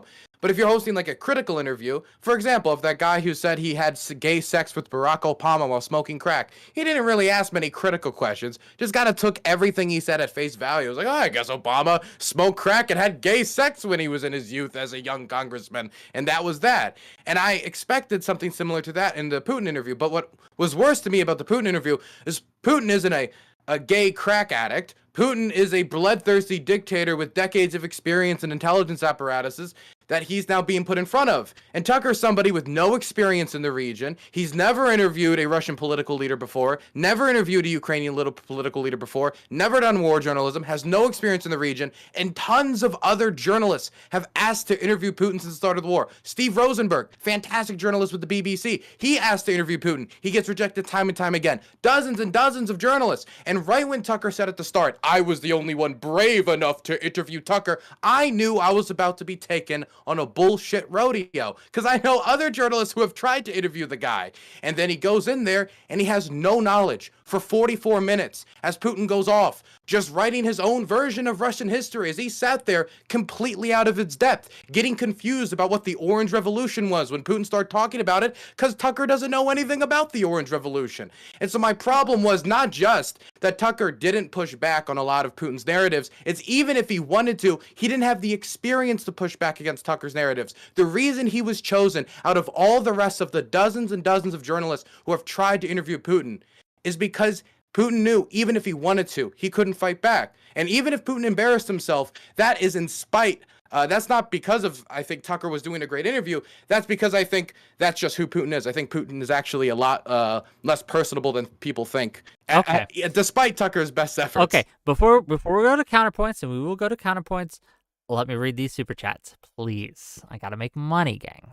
$10 from Common Cure to say, Scott, if you want to say legislative gridlock is a feature of our system, fine.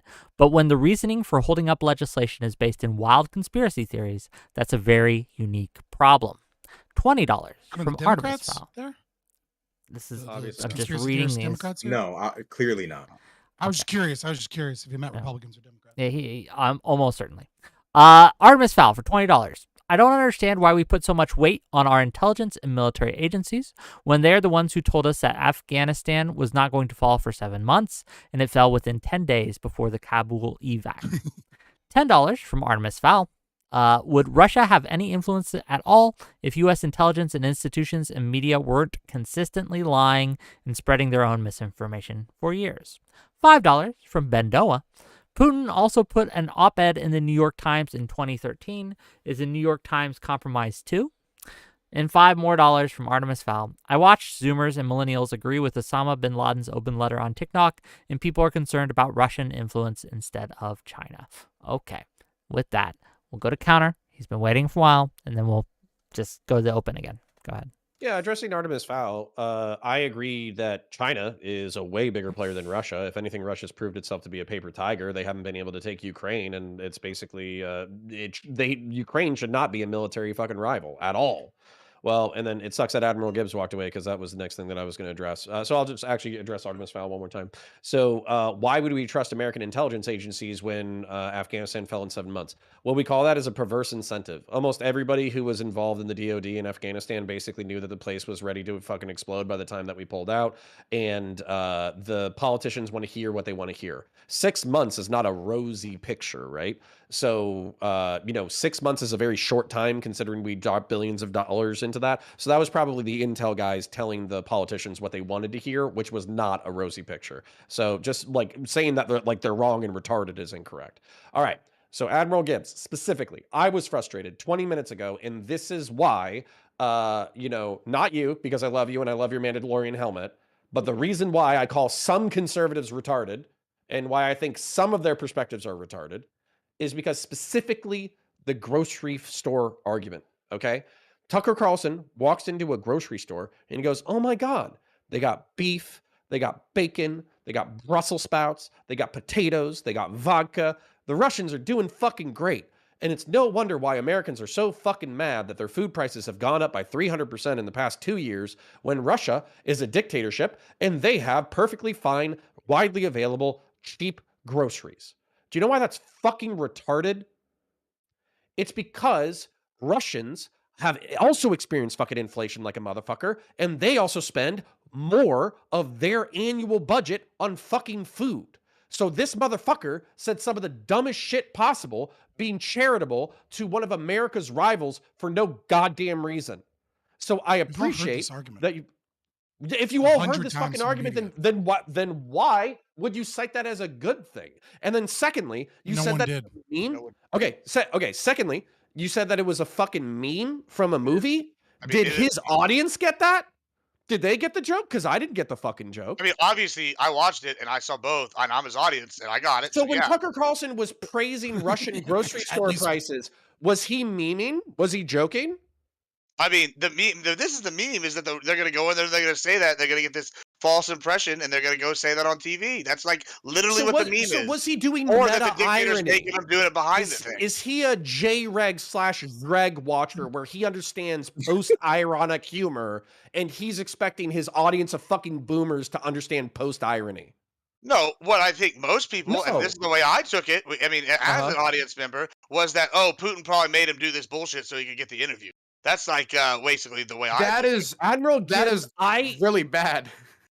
I wildly Like what? Like respect listen, your intelligence thinking that far ahead compared to the average conservative who probably went, oh yeah, based. Russia has cheap groceries. That's fucking sick. Speaking of I don't know why I have average to tolerate all conservatives- these blacks and Hispanics and gays in my fucking movies. Why don't we just purge all the fucking degenerates and get cheap grocery prices? Authoritarianism is fucking awesome. Speaking That's of- literally what I expected Sure. most people to get from that. Speaking of average conservatives, I want to hear Lauren's take on this. I'm gonna take Please a give us. Damn, he just called give you us the, retarded. What No, the I fuck? said average Yeah. conservative, right? Yeah.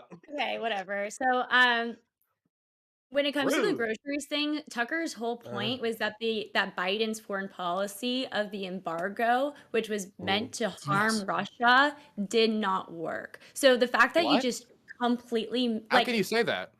how can I say I mean, Yeah, wait, let- wait, let- let me- hold on, wait, hold on, wait, hold on. Let wait. her get her argument out. She said Okay, 5 okay, words. I'll let her finish. Yeah, I'm she said I 5 disagree with the words. How premise. can I Finish say your argument. what? You think the embargo helped Americans? Do you think the embargo I was think good it for helped our Americans? foreign policy significantly, yes. I And I think mean, it I hurt assume our when you say rivals embargo, you mean substantially. sanctions. Not wait, one second. I assume when you mean embargo, you mean sanctions.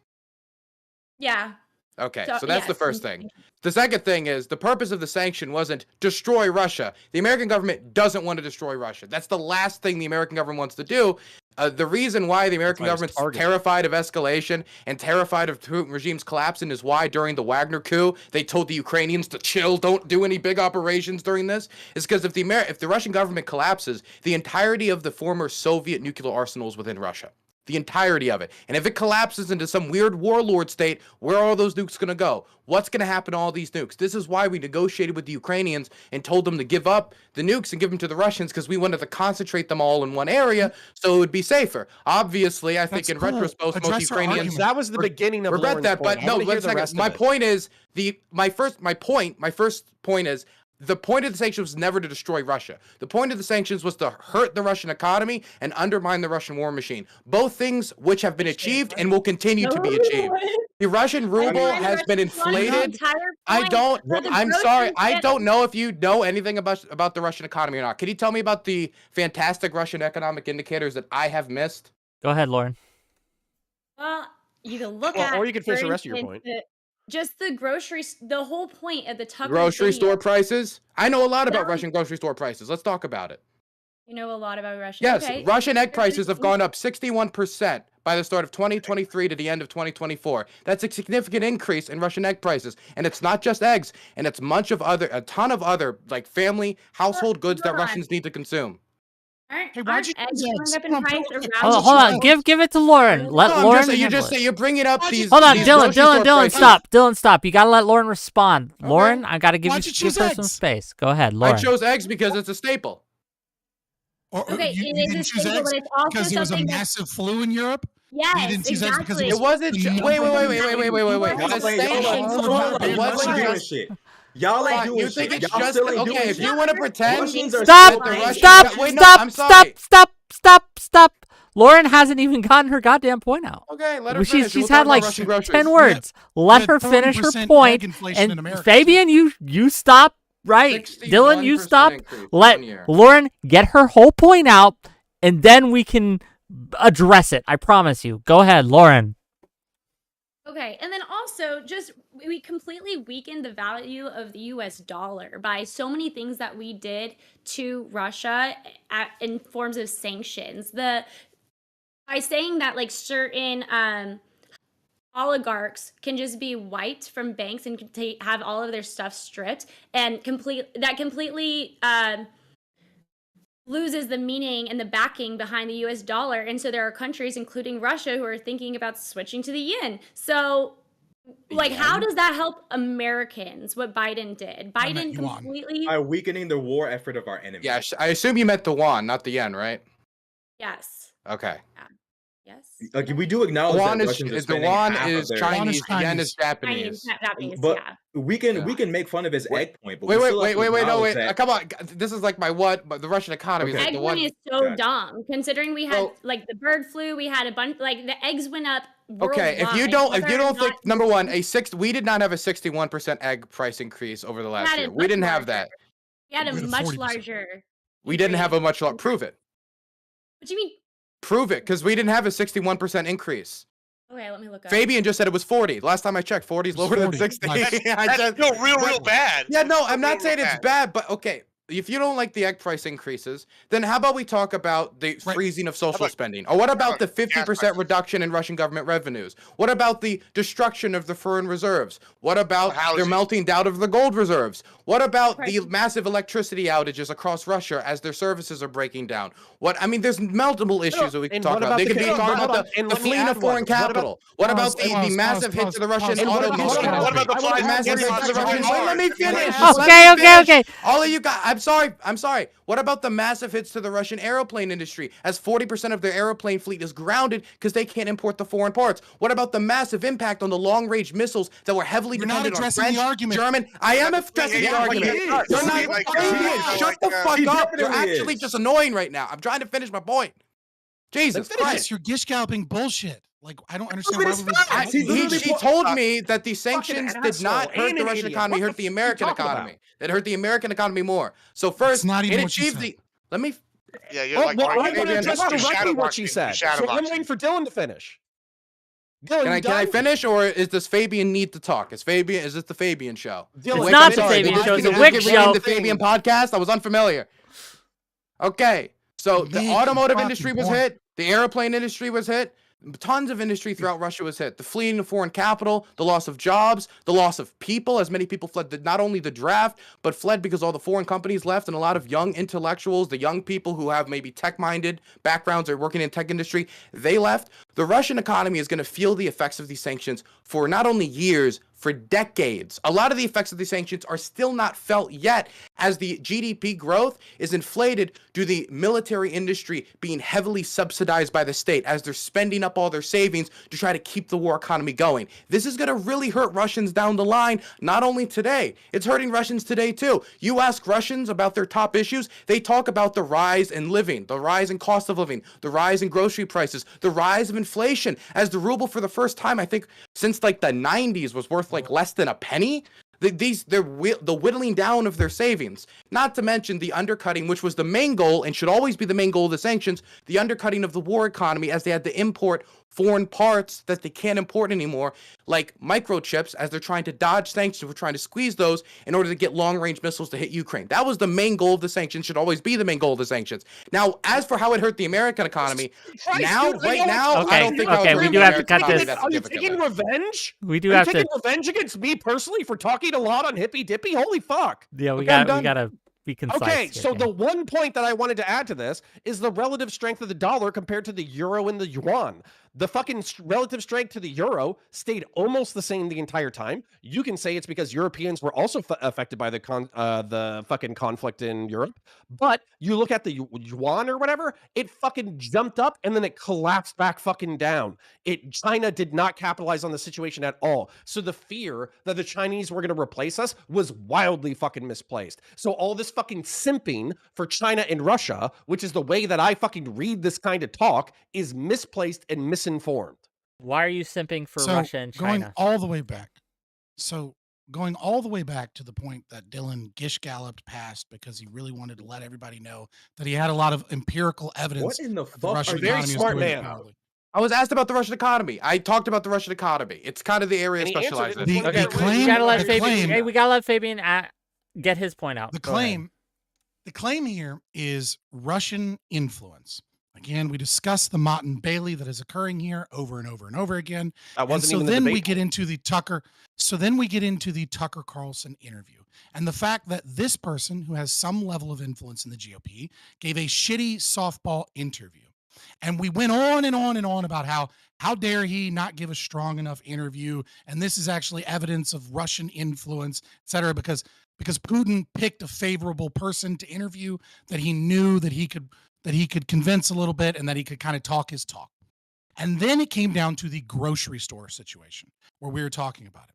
And Lauren makes a very poignant point, very simple point, which is that no, it wasn't the way that you are framing it. Instead, it was a sense of reporting and shock that we're being told that these sanctions are going to have these massive impact and how you guys are struggling with groceries. Russia's struggling too, but it's not collapsed like we thought. That's a fucking lie. Yes, You are that's fucking not a lying. fucking lie. You're This basing it is on a false fucking premise. lie. Tucker Carlson ended the interview saying, you know, you're wrecking people's lives in their country, and that's what their leaders have done to us. He said that, and seeing what costs in our country and how people live, it will radicalize you against our leaders. That's how I feel anyway, radicalized. After comparing prices in America for groceries to Russia. So he's ending the interview trying to turn his viewers against American leadership, and you're lying on this fucking panel saying, well, his point What am was I about lying? the What's sanctions. Even And it's a retarded you point. just That's the sat other there and point. said he was not trying to refer to the grocery in and of itself. He's talking about the sanctions in general, even though he ended the interview comparing grocery Right, prices, you're- trying to you're turn his taking- audience against And also, politicians. it's you're a taking- you're retarded taking- I am point. taking what Tucker You're said. taking a- Fabian, acknowledge it's a retarded point because Dylan brought up 15 I different did, economic I did. indicators Die on the hill. besides eggs. Will you shut the fuck up? Listen to me. You talk Listen to 90% me of for every just a program second. you're on, bitch. Yes, because I'm smarter than you and my points are actually good. No, you're my not. You're just God, you're very not. verbose. Okay. Regardless, Respond to the Rashad, argument and then with- we'll move on. Rashad, yes, I agree. As I said before, that there's an element of propaganda. It's infotainment. That's what he does.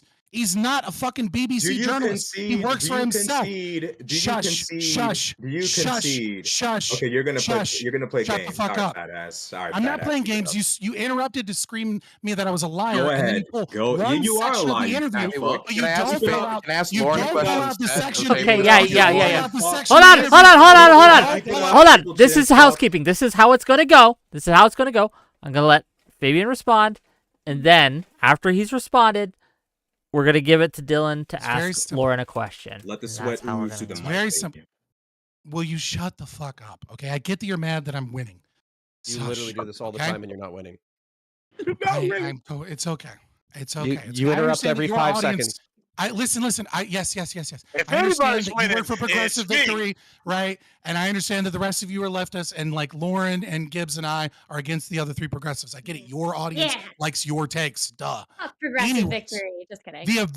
The point of the argument here Those bastards. is that there is a propagandistic element to our own media. And propaganda fights propaganda. Tucker Carlson is a form of propaganda. And our media is also a form of propaganda. And day in and day out, our media subjects us to things like, for some reason, inflation's actually not that bad. Or there'll be an article saying, the rate of inflation is down, and yet cost of prices are still going up, which is like, congratulations, you took Econ 101. We see propaganda on both sides. And there is an element of propaganda from Tucker. But the original point here was that you're being told that these sanctions, these things, while you're suffering at home from these increased prices due to this war that we're funding, you're being told that that you need to make this sacrifice. And what I'm saying is it's not having the same effects that you think it's having. You don't, like, these people still have a grocery store. Oh, these people are still effects that shopping. they so because reframed they're not starving incorrectly in order so to fucking I- lie on behalf of Russians, that misinformation, the stuff that they're basically completely changing the narrative on versus targeted sanctions and the 15 fucking industries that Dylan described that got turbo fucked by the war, also the tens of thousands of fucking Oh, Russians who are fucking dying God. on the front I mean, line. You keep it's not saying, a oh change, my it's a God, war. like what I'm saying is not entirely fucking accurate. That Tucker It's Carlson not! is a You're fucking so shill. right. You can't. Oh, yeah, Have you say it brought up again, any please. evidence? Points. Have you brought up any evidence to counter what You've Dylan made said? up Yes. an argument. Hold on, Fabian. I'll repeat I it want back to you. to address that. Russians aren't suffering the way that you Yes, think my that argument. they're suffering. Listen, The Russians aren't suffering. No. You just talk for 10 fucking minutes. Shut the fuck up. It'll be good practice for you. So, anyways, I know your know, fucking I just parents wish didn't you hit could you make an enough during argument. church.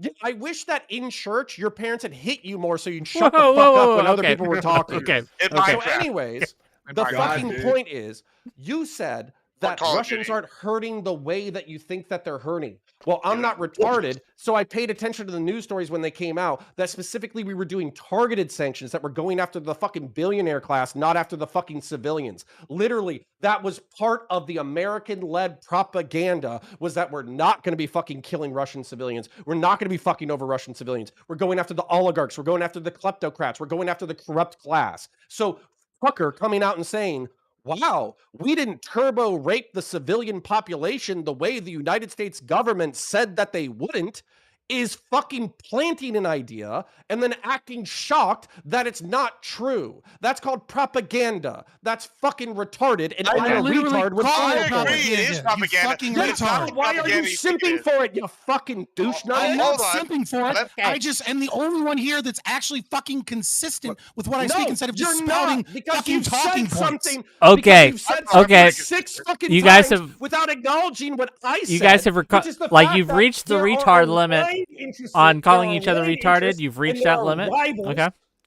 And I want to Well, give it. retards my favorite word. I want to give it to Dylan to ask his question, and once they go back and forth, I want Can I Gibbs to get respond? in. I 10 wanna seconds. respond- 10 well, seconds. I want to respond to what Dylan said earlier. You have not, in your frame, No, I'll give it no to one's you. gonna listen to me. Liberty, Okay. Fabian Liberty, you have not acknowledged within your frame that there is a difference between allies and aligned interest versus rivals and domestic interest. You keep ignoring I that did. point. No, you didn't. No, I did. Hey, I said that. Okay, now okay. from our allies You guys and can't keep rivals, interrupting. such as Hey the Iraq guys, War. did you think Oh, that the boy. military-industrial complex Fine. lies is this the sometimes? lawlessness you allow in the panel space now? Do I need to come back? Dylan, go Yeah, ahead. obviously. Okay. I'm kidding. Lauren, my questions first, just to address a lot of things that have been said. The sanctions were never, again, and I said this at the start, the sanctions were never meant to make Russia collapse. The sanctions were meant to, one, in many ways, remove Russia's leverage over Europe. That was like the immediate, removing the Merkel age European energy dependence on Russia, which, by the way, used to be a bipartisan thing that we talked about. Trump talked about it. Other people talked about it. It was something we were supposed to support together. That was the first effect of the sanctions. The second point of the sanctions was to undermine, like Counter said, the Russian political class and, of course, the Russian war machine. Now, in these sanctions, with these being the goals, it has also had a downstream negative effect on everyday Russians, especially when it comes to the SWIFT sanctions very early on. That had a very immediate impact on Russians, and it still is having an impact on Russians. For example, I mean, in our space, if you're a Russian Twitch streamer, you can't get money on PayPal. That's not a thing you can do anymore because of the SWIFT sanctions, and that's like 2 years old. And since then, the sanctions would pile on to deal with loopholes,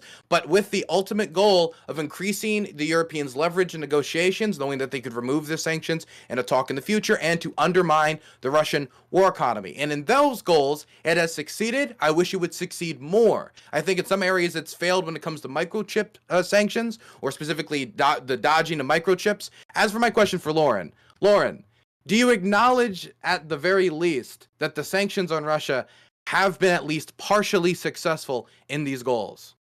Wow. What a question. Especially because Biden, the one who fucked up Nord Stream, the one who basically gave Russia control over Europe crisis, Unc. the one, yeah, like to say that Fucked up as in let it get created or blew it up? The goal with the sanctions, according to Blew you, it up. is to remove leverage over Europe. They have done nothing but gain more leverage over Europe Ow. because of Biden. So, like, the whole Nord Stream situation, It's been That blew it destroyed up. Russia's Gone. leverage. how did that destroy Russia's leverage? Was I that mean, not Russia the way that can't. they got Russia oil can't from- export energy exports into Europe anymore. Right. They have some of the energy infrastructure. Well, some of it's been blown up, but they don't do that. And now it's been replaced with American LNG, which has given us more leverage over the Europeans. Which, by the way, Republicans are angry that Biden's even just putting a pause on LNG export, LNG terminal expansion, because we want to take advantage of this. Biden canceled a pipeline that would have given us more leverage over the economy. And then when Russia created a pipeline, he blew that up, hurting the environment, which you Democrats How do you, are wait, number one, allegedly how do you know he blew for. that up? Pipeline. Can I say that? How do you know he blew it up? It allegedly blew it up. Oh, Look at come the Ukrainians who on. allegedly blew Oh, it up. no. We don't know. Hold on. Allegedly blew I up. thought We Biden don't was know. too old Pretending like he to did know it. what's going on. How is he Look, blowing shit Biden's up? senile. He couldn't have blown it up. He's too stupid to forgot blow that it he up. blew it So up. funny because the whole True. Merkel He was stumbled against into blowing Trump. it up. When Trump was for creating pipelines and creating more access to sharing oil, Merkel was the one against that. So you're saying that there was bipartisanship? There's actually a picture of Trump leaning back with Abe, now deceased. Wait, the bipartisan Japanese in the United president at his States, side, not and bipartisan in Merkel the yelling at bipartisan him doesn't mean over the this entire very world. issue. Bipartisan means in America.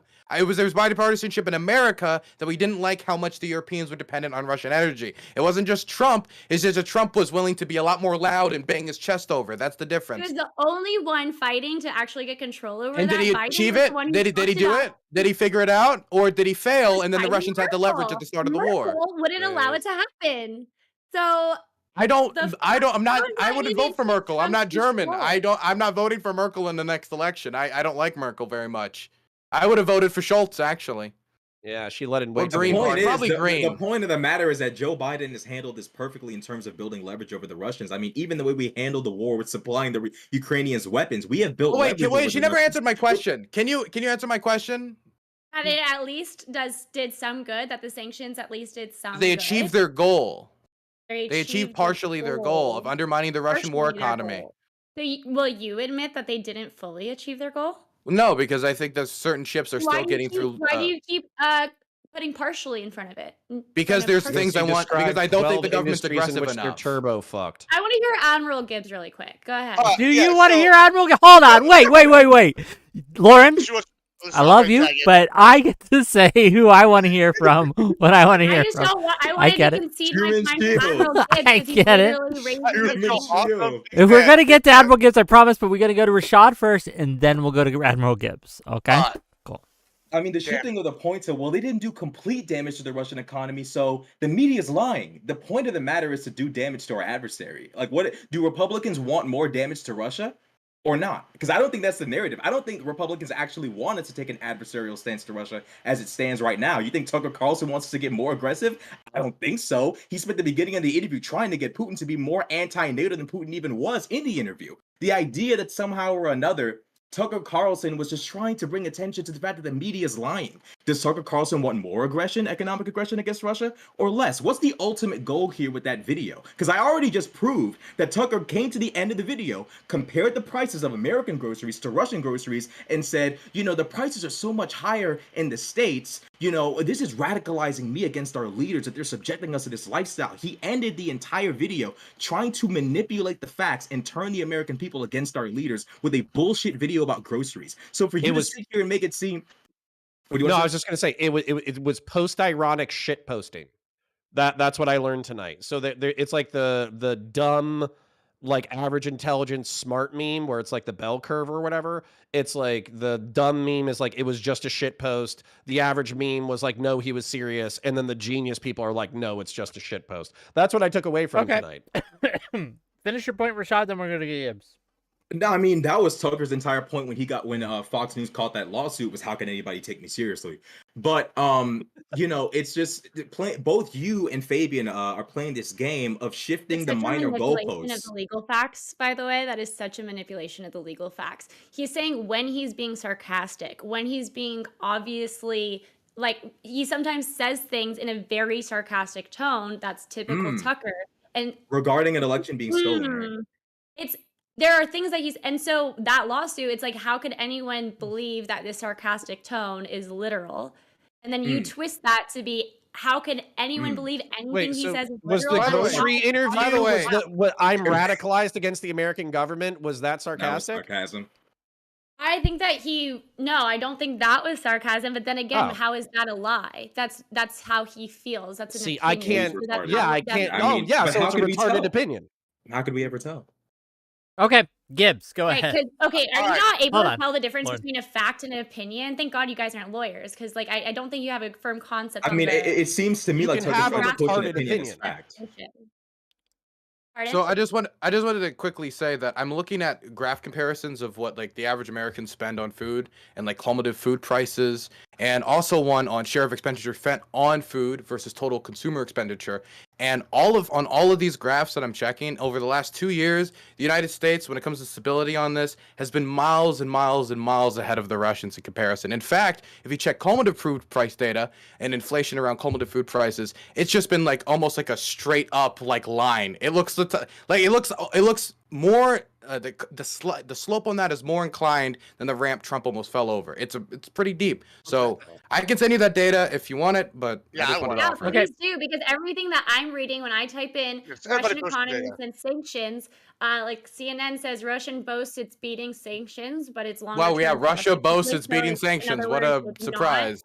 Yeah, But So they're not admitting to. but then Financial Times, the Can I go? surprising resilience of the Russian economy, once Business Lauren's done. Insider, how Russian economy has avoided going bust after 2 years of war. I mean, it's just so crazy. Were they supposed to because- implode Well, yeah, overnight? again, my argument was not. I said at the start, and I was right opened with it. My argument was never that we must collapse the Russian economy or the sanctions meant to collapse the Russian economy.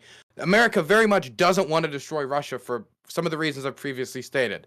There's no interest in that. The interest has always been to increase leverage, have it get worse and worse and worse over time to pressure the Russians to pull out of Ukraine and or to undermine the Russian war economy. Hold Okay. on. Quick question. The sanctions were before there was actual boots on the ground, correct? So the whole point of the sanctions was to prevent boots on the ground. Did that succeed? That's not how That you was not the evaluate point of the policy. sanctions. What the fuck? Yes, it And was. also- Yes, Wait, it the point of was. this. Wait, the point of think this. that Wait, no, sanctions are what? meant to stop I'm sorry. war Sorry, in their Gibbs. entirety. The That's point the of this fine. thing Yeah, that you word. want to say right now. when the I'm sanctions enjoying were, it. What? No. Lauren, Okay. you think that sanctions are supposed to stop wars in their entirety? I want you to say that shit with your whole fucking chest. It was meant to make it so that they were incapable of getting resources to the. Yeah, it was meant Let me to jump on stop- Okay, that. so I I'm wanna jump denying on that. avocados. I'm Sanctions. denying avocados to Miami to Hold on, make let me you stop tag it. being an asshole. I'm And tagging you it. keep being an All right, guys. asshole. Did I Wait, fail? Okay, I've go been waiting. ahead, Gibbs. I'm jumping in. I'm jumping in. Help your girl out. I mean, Go all right. ahead. All right. So I want to say, all right. So first, let's just grant. I don't have the numbers yet. I haven't looked at this info if they posted it, but let's just grant everything that Dylan said was 100% true. I'm just going to grant it about the Russian economy under the sanctions. What's interesting to me about this interview is the message that the Dems took and the message I, as a Republican, took from this, right?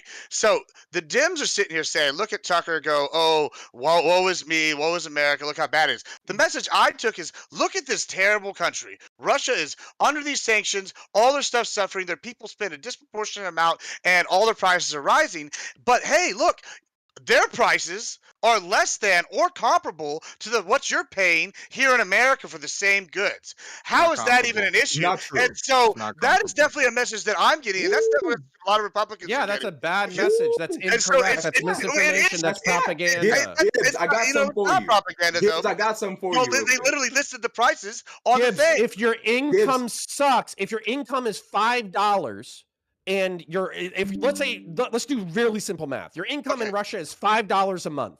I understand what you're about to say. Your income in America is $100 a month. Sure, Avocados cost $2.50. you're right. Tucker Carlson goes to Russia and he's like, oh my God, Mhm. avocados cost $2.50 here as well. Doesn't that make Tucker Carlson a fucking idiot?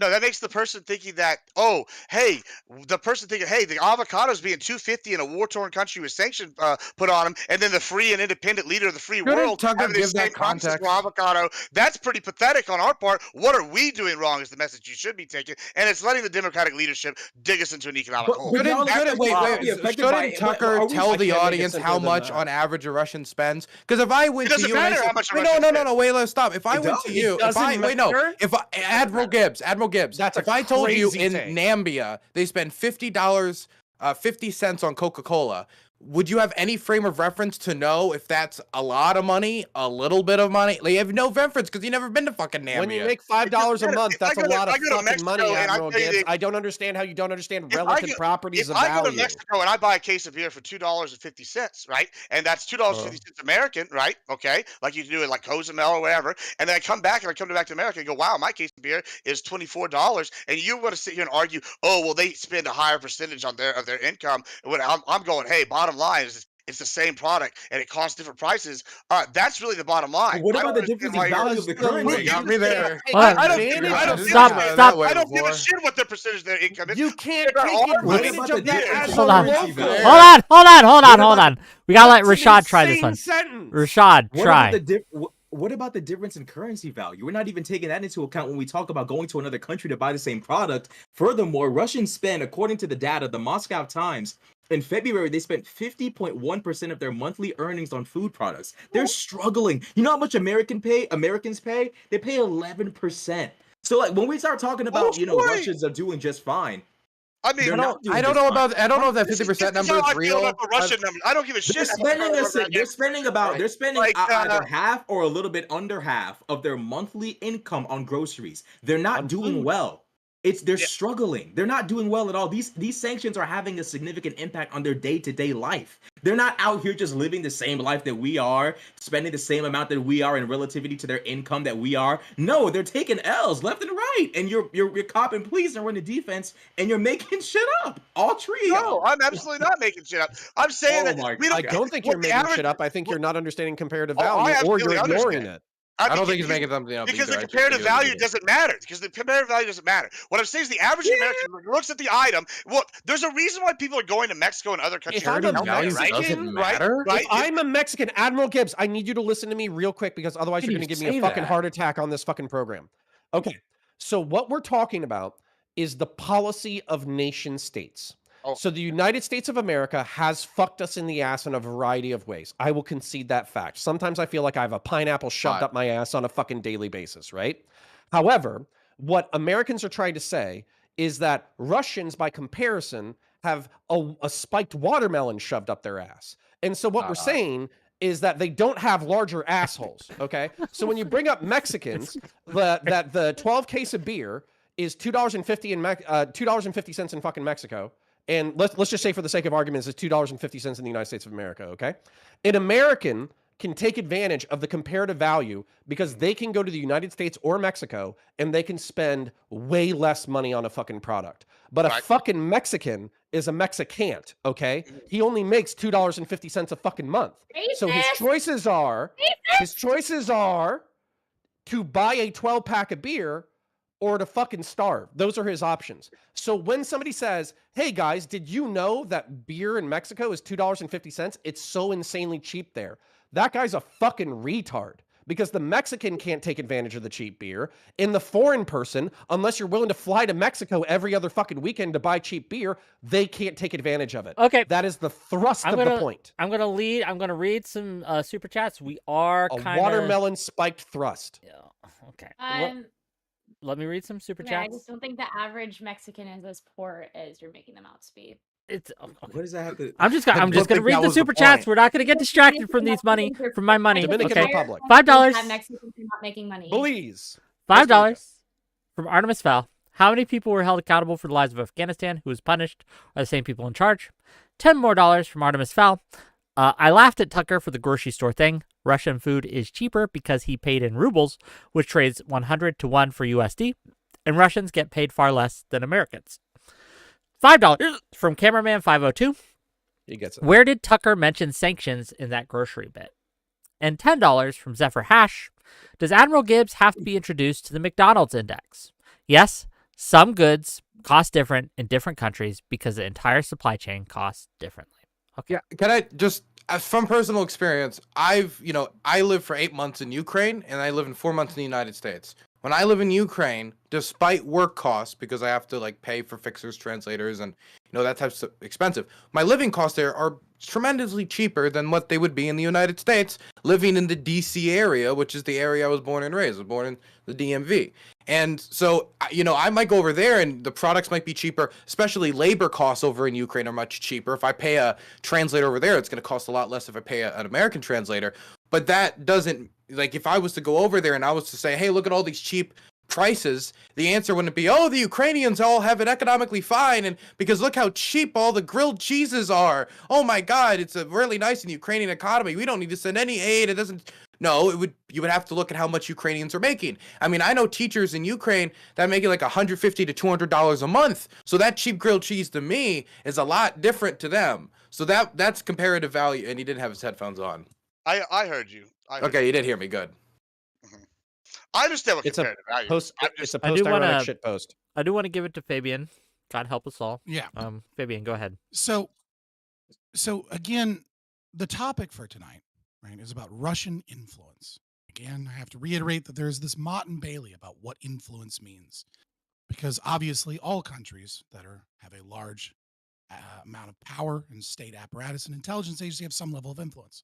So the real argument is about how much influence they have. And what you've seen is us be bogged down in attempting to determine what level of disingenuous propaganda and or stupidity comes from one specific interview of one person that has some sway with conservatives who the entire internet and Twitter memed on, who immediately got community noted when he was on X, and who almost every conservative is aware that the grocery store thing was dumb propaganda. And we're supposed to be bogged down. It was defended here. Discussing this.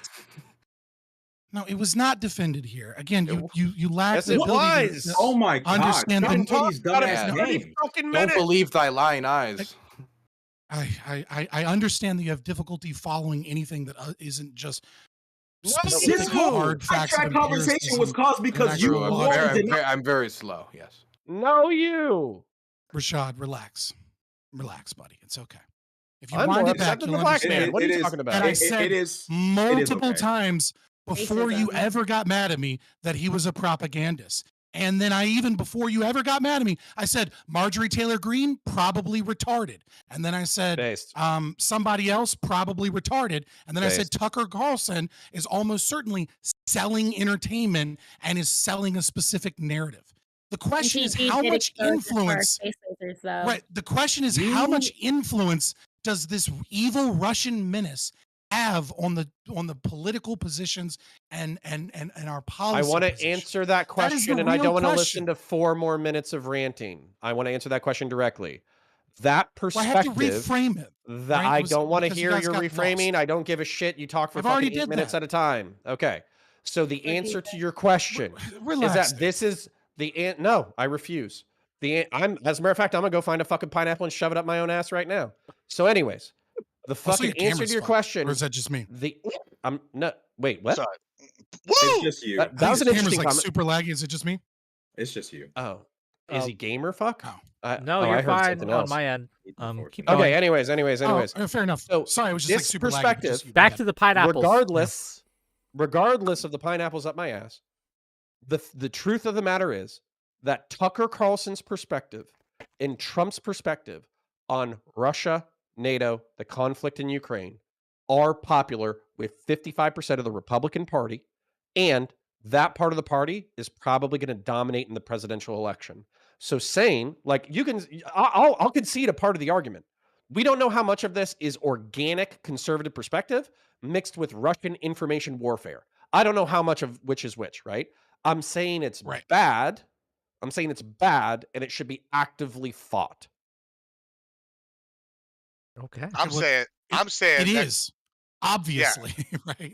I'm saying that it's You don't sound like mostly. it is. I'm saying it's mostly disgruntled Republicans, and that the idea that it's any really significant influence Russian propaganda is cope. That's what that is. That's really the bottom line. I don't think it's cope at all. Okay, I mean, okay. we have federal documents literally When the most- noting and taking document of Russian propaganda on social media swaying the people. I mean, when Right. we have some of the most popular We have, like, voices in 2,000 conservative media bot ads. repeating Russian That's state just a talking points. lie. I think that's significant. A lie. Gibbs, It's not a lie. my frustration. Anyone who believed in the Russian propaganda was already conservative and was not swayed. That's like, and I actually gave Wick a link that showed all of the data showing what populations were already were convinced by any put the Russian link in YouTube and propaganda and how Twitch much for you. Russian propaganda there actually was. So Gibbs. false, and then False. yeah, and then also like False. the Russian propaganda was just a way for Hillary to do like a false to go after Trump for Gibbs? bullshit reasons. Gibbs, you said Do you something believe the real? Internet Research Agency was real? God damn it! I'm talking to Gibbs. So I'm Gibbs. talking to Lauren. No, I'm talking to Gibbs. You wait. Okay, So, stop! Gibbs. Stop! Hold on! Gibbs. Hold on! Both of you, shut up! All of you, shut up! Okay, we are coming. We only got like 10 more It's minutes just a in yes there. or I no want to get to question, both that's these all. questions. Laura was speaking first. We're gonna go to Dylan and Laura, and then we're gonna go countering Gibbs next. And that's how That's we're gonna do racist it. against Mexicans. I was done. Well, No, Dylan, no, I told Laura, Gibbs. like, do you believe the Internet Research Agency was real? Do And I that they were believe the- operating during the 2016 election? I think she's just saying the impact is minimal. Yeah. Okay, so you do And acknowledge, though, there's that a the lot of Russians were data. engaging in information warfare and attempting I think to. there's a lot of countries that use Twitter and social media to try to push their agenda just like the way Okay. Americans do. This But isn't can you answer my that's yes or also no not, question? stealing votes or anything like that. Even if this were in play, which according to the data that I sent, I said that it was real. However, the impact that you guys are claiming it has is absolutely not shown in the data. And I actually sent all of the data to Wick to Are you show talk- you that Okay. people who believe this Russian propaganda were already deeply right and were going to vote for Trump. And so it wasn't like a bunch of So- Democrats read these Oh, Twitter. so it's Okay, all okay, not- so "Oh the my 2016 God, election. Biden did. Oh my God, Hillary did this. Oh my So, God, I'm going to vote for Trump. That didn't happen. I do believe that the Russians did try to have an impact. How much impact they had in 2016 is debatable at best. But No, it's not. It's let me not debatable let me back. There's okay. massive Even if I was to concede that, the idea that if you acknowledge that there were people who were believing in Russian propaganda, then what happens when you put those people and you put them in the legislature, and then any one of those people could call for a recall vote on the Speaker of the House? Then that can have a legislative impact, can't it? if enough of the people were swayed, but once again, the data. Yeah, like the doesn't people who show- think that babies are being harvested for the Ukrainian government. Do you think that person might slightly be swayed against Ukraine? That's Russian state propaganda, by the way. It came from Russian state. Yeah, I get Admiral that. Gibbs. You're talking about specific. If you think MTG gets to control the entire country, I do then think she can call a recall vote, and she said publicly that she would do it. And I think that has an impact when people are saying, I will try to end your political career if you even think about voting on Ukraine aid. Whether or not it eventually stops it for good, if it just delays it 50 days, 60 days, that has an effect in a war. True. Admiral Gibbs, How you doing? said something that I feel was very true. That was very painful to me. But here's the thing about it. I think conservatives have legitimate concerns, some of which I deeply sympathize with. For instance, being propagandized by the American government, being forced to fight forever wars on other fucking assholes, being interventionist to our own detriment, not being able to secure our own border. I am perfectly fine with all of that. And as a matter of fact, we probably agree on 95% of policy in reference to those issues. However, I think what's happening is our rivals and our enemies are using these issues in order to propagandize conservatives, in order to turn over the tables of the republic and to not play the game anymore as far as living in a country with assholes. And I get it. Progressives are degenerate. Liberals are fucking weird. Fucking even centrists such as myself, we don't agree on everything with fucking conservatives. But the truth is, we all do share the same country. We all do share the same destiny. And we all do share a geopolitical interest. So what I'm not interested in is Trumpian conservatives withdrawing from Ukraine, buddy fucking Ukraine to the cost of hundreds of thousands of lives, and then collapsing our European alliance. I think that would be horrific geopolitically and potentially kill hundreds of thousands, if not millions of people. I don't want to do that just for a conservative, post-ironic grocery store shit post. That does not sound worth it to me. I don't think those are like fair. Like, which one are we choosing? Equivalencies, equate, whatever. I don't think they're equal. I don't think they're equal comparisons. Right? Can we get I, answers? I just want to say on that one, yeah, and then I'll be done. I just don't think it's fair. Like, as a conservative, right? I'm not a huge Trumper, right? That's not would have not been my first choice. But I do think it's fair for him to be able to ask some of these questions and it not be Russian propaganda. Be like, I think it's fair to go, hey, why I are we laughed not my fixing the dick off. border? Yeah, like why are we like why are we not going to fix the border before we send money to Ukraine? Why are we paying more into NATO than any other country and them not paying like When fair he wage? Right? stood up in These are front fair of questions. European I think. leaders, when he stood up in front of European leaders and he stuck his finger in their faces and he said, y'all need to pay your fucking fair share or else we're going to fuck you up. Like, that was actually, one, hilarious, two, awesome. Europeans do need to take their own security seriously. I want a leader who will pressure Europeans to take European security seriously. What I don't want is a president who's willing to pull out of the alliance entirely, Well, which he has mentioned multiple times. I mean, well, if they're still not Well- going to, like, if you can just keep throwing money in a hole, like, I mean, Well, like, let's be clear. There is no Let's stop hole. calling it a hole. Collective security isn't a hole. It's the interest of all of us, number one. But number two, of those nation states, I think it's questionable, yeah. before the Russian invasion of Ukraine, 8 out of the 31 NATO states paid. Now the number's 18. It's going to be over 20 by the end of the year, paying the 20%, the 2% threshold. That is a significant improvement. But so what I don't want to hear is from people like, we're seeing them do what we've been asking them to do for forever. We're seeing the Europeans surpass us in supporting Ukraine when it comes to financial aid already sent and dedicated packages they've promised for the future. And we're still saying, oh, they need to pay more into it. I do think they need to pour more into it, but they've already outpaced us and they're meeting our demands. So Good why about would that. now be the time to threaten, say things like, hey, Russia, you can go fuck them up. You can go fuck them up if they don't pay the 2%, which creates uncertainty about a defense commitments. It can create a crisis. I mean, I like, Okay, I you can understand respond, that. but then we Yeah, gotta we gotta wrap we it have up. closing. I understand. We have Yeah, I closing understand all statements? those. Yeah, I understand all those Yeah, we're concerns. gonna get closing. I- Yeah, I promise. I just think Okay. that they're fair questions to ask, and I think there's like sometimes you need to light a fire under somebody's ass. I mean, I could argue that maybe the reason why these countries are paying is because Trump has lit a fire under their ass, kind of thing. I mean, I think that's a fair assessment. Maybe it's a fair question, but I don't know. I don't think it's fair to say this is Russian influence just because it's not. It might benefit Russia in some way and hurt the Democratic Party in another or something. That's not a fair. I do Okay. just want to say quickly one last thing before we go on to the next thing. There's a lot of talk of like us coming to Europe's defense. There's only one time Article 5 has been called, and that was after 9/11, and the Europeans went with us into Kandahar. They went with us into Iraq, many of them into Iraq as well, gallivanting across the Middle East, and their young men died for war started on our soil. And then the side effects of the wars, when it comes to mass migration from the violence that was in the region, that did also affect Europe as well. They put themselves on the line for our security interests. And if we want them to put their interests on the line again in the future, when it comes to other issues, be it Taiwan or other things, then we should take their security interests into our consideration at the very least, and not abandon them. Okay. Thank you, everyone, for a robust discussion today. It was.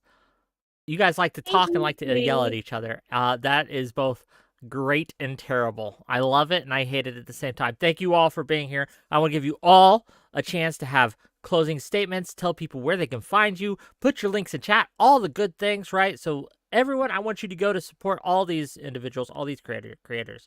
That said, it is the end of the month, gang. Last chance for you to sub to me, super chat to me. That would help as well. I can't do this for free. If you like this content, hit that like button. Hit that subscribe button. If you're watching this on Twitch or on Kick, please hit the follow button. Really helps me out. Tomorrow, 6 p.m. Eastern, we're going to go on Tuna Chips podcast. That'll be fun. Next week, we've got some great stuff coming up. We got, on Wednesday, we got Brittany Simon, Erudite, Rashad, Counterpoints, a couple others. We're going to be talking about Coomer culture in these spaces, and that'll be fun. And on Thursday, I'm hosting a one-on-one debate between Kevin Logan and a yet-to-be-determined opponent on Israel-Palestine. That will be great as well. But let's go to closing statements. We're going to start with Fabian. We're going to work our way around, and we're going to give Rashad the last word. Go ahead, Fabian. Yeah, sure. I'm sorry with me. So I think I remain unconvinced. I think my position is still the same, which is that there is obviously some level of influence from many different places on our political system, and that the Russian influence is one that is consistently and constantly overblown by the Democrats over and over and over again, and has been for the last decade. It is kind of a tool that never really works, but they use it over and over again, hoping that it will work. Propaganda has always existed, and there are some forms of propaganda and information warfare as far back as war itself has existed. And so it is something that we always have to be vigilant towards in terms of some levels of misinformation. Best way to deal with that is to not freak out, not have hysterics, but instead utilize systems like community notes or, collective systems or, whatever it is that Facebook or Meta wants to do if they want to figure out better systems that don't cause issues towards free speech. The increase in the presumption of ideas being influenced is a problem specifically because it allows people to paint genuine opposition as Russian misinformation. That is the real threat that we're under with this idea going rampant. Is that if we allow this histrionics to go above and beyond reality, what it allows the Democrats or the left to do is say, "Oh, you don't want to fund Israel? You don't want to fund Ukraine? You don't want to be involved in this specific military operation? Oh, well, that must be because you're bought by the Russians." Because and we're seeing it here. We are seeing argument after argument after argument that the two are synonymous with each other when they're clearly not. And the power given to the state to potentially stop this is a threat we should be concerned about. And we can see this even with something as simple as the filibuster in the Senate, right? The filibuster has been around since 1789. And in 1975, it went from 66 votes to 60 votes. In the 2010s, it went from 60 votes on legislation, but a simple majority vote on things like nominations. And if we keep using this rhetoric that, 20% is hijacking the entire political system, so how dare they be allowed to filibuster, et cetera, how dare they be allowed to have these processes? We need to stop them. What you're going to find is that the systems and institutions that the United States has built up to have a slow legislative process are going to be eroded and destroyed so that we have a more progressive and leftist form of government that gets bigger and bigger down this snowball hill that we're already heading. So don't believe the hysteria. It's bullshit. And yes, propaganda exists. When you see it, fight it and call it out for the stupidity that it is. Okay, thank you for being here. Where can people find you? 𝕾𝖎𝖙 Liberty on YouTube or on Twitter. Technically on Twitch, but I don't stream to Twitch. Give him a follow, gang. Thank you for being here. I do appreciate you. Next up, Counterpoints. Go ahead. So, what I would say, kind of responding and doing an outro. The anti-Russian propaganda has been overused and exaggerated, Fabian says. I kind of agree. I think Russia has been a rival forever. We should have expected them to be a geopolitical rival. We shouldn't be shocked that there are rivals. As a matter of fact, I would like it very much in the future if we work towards a more friendly relationship with Russia.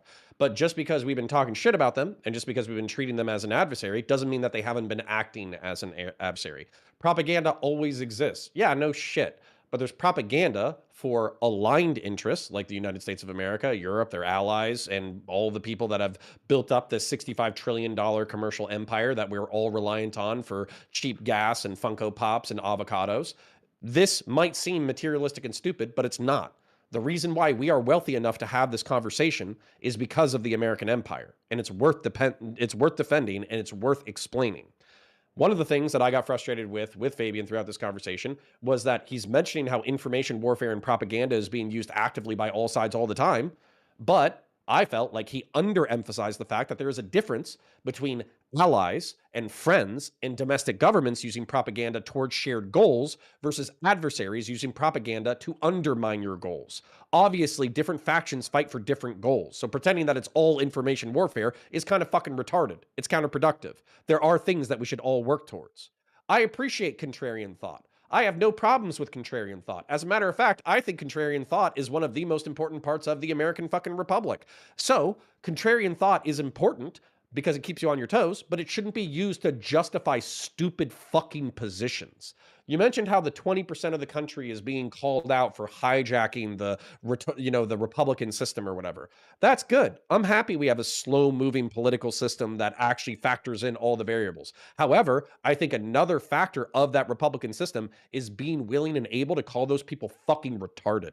So, if 20% of people are hijacking your system and they're doing things that are counterproductive for hundreds of thousands or millions of people and potentially kills people that you care about, you are allowed to call that morally objectionable and stupid in public aggressively. And that's part of the beauty of our system. Where can people find you, Counterpoints? Counterpoints 40K. So type that into YouTube. You'll find my main channel. It's mostly science fiction breakdowns of popular media. It's doing very well. I'm very happy about it. If you want to check out the political channels, they're linked down in the description. Also, Counter Connor, COUNTERCONOR on Twitter. Thank you for being here. Really appreciate you. Next up, 𝕾𝖍𝖎𝖙𝖘𝖍𝖔𝖜, please. Hi. You can find me on X, on YouTube, on Instagram, and that's about it. And my name is 𝕾𝖍𝖎𝖙𝖘𝖍𝖔𝖜. That's DELAGUNA. And I just want to say I really appreciate everyone for not using the retarded word too much, because it really offended me and would make me cry. And also, the whole Russian hoax is bullshit spun up by Hillary to basically target Trump for 4 years, beyond 4 years, and make him go through ridiculous indictments, which were unfounded. And yeah, I think we're just not operating with the same set of facts, like when we're trying to argue. So it's very funny because like certain things that I think are bullshit, you guys think are legit. Other things that I think are legit, you guys think are bullshit. So it's very difficult. Reminds me of why I don't really argue Israel-Palestine, because it's like, and it also goes to explain why there's only been 27 bills passed, because we just can't seem to agree on underlying facts. But I sent Wick all of the links with all of the facts that I was using and basing it off of, including like the Russian economy growth in 2023 and the egg prices increasing around the world, not just Russia. So it's just so funny that that was your only example, and among other things. So make sure to stick to the facts, because facts don't care about your feelings. And 𝕾𝖍𝖎𝖙𝖘𝖍𝖔𝖜. Thank you for being here. I really appreciate you coming. Next up, Dylan Burns, please. Man, you're right. I did a 2-minute speech just about eggs. I talked about the brown eggs. I talked about the white eggs. I even talked about the polka dot Easter eggs. That's all I talked about. I didn't talk about aeroplanes. I didn't talk about the automobile industry. I didn't talk about anything else. Just those lovely, lovely eggs. But by the way, if you look at egg inflation, it was worse in Russia too. Because of the sanctions, because they couldn't import European agricultural products. And when it comes to energy exports, we got to remember Russia is the number one economic industry is going to be energy exports, and their energy export infrastructure they built up in Europe. Once that shuts down, they can't just magically construct that in Asia. They tried to replace it with Indian and Chinese exports, but the Indians and Chinese, despite whether or not the price caps were there, knew they could get that energy export at a lower price because Russia was in a bad negotiating position, and they only picked up like, what was it? I think it was like 1/5 or 1/8, I forget the exact statistic, of what the Europeans used to consume, and the Europeans are now consuming Norwegian crude and American LNG exports. So if your main economic export is going to be, the natural gas, or going to be crude, is going to be these types of products, losing one of your main consumer bases is going to hurt you whether you like it or not. And we needed that European independence to end if they're going to engage in this way in Ukraine. Now, moving on to, we had talked about Russian infiltration, the whole thing. I just wanted to quickly say, in the news, I don't know if people were watching, Transnistria, which was the breakaway part of Moldova that the Russians interfered in the 90s to prop up when the Moldovan government tried to assert authority, because the Russians said they had to save the Russian speakers of Transnistria. For anybody, if that rings a bell for anybody in that room, they just had the first Congress, Transnistrian Congress, which is just a meeting of the local thug authority that is ruling over Transnistria, that's deeply embedded with organized crime. It was the first meeting they've had in 15 years, and they asked for the Russians to come save them. To come save them. What does that sound like?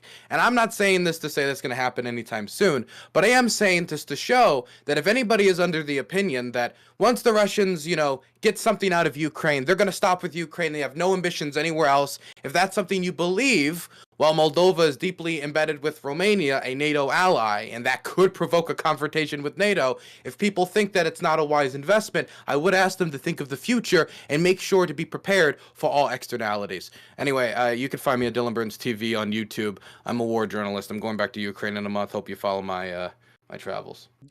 Give him a follow, gang. He's great, right? I know I had concerns before he went to Ukraine, but he's put them to bed. He's done a great job, and I think you all should give him a follow. Thank you for being here. Really appreciate you jumping in last minute. Appreciate you. Next up, Admiral Gibbs. Hey.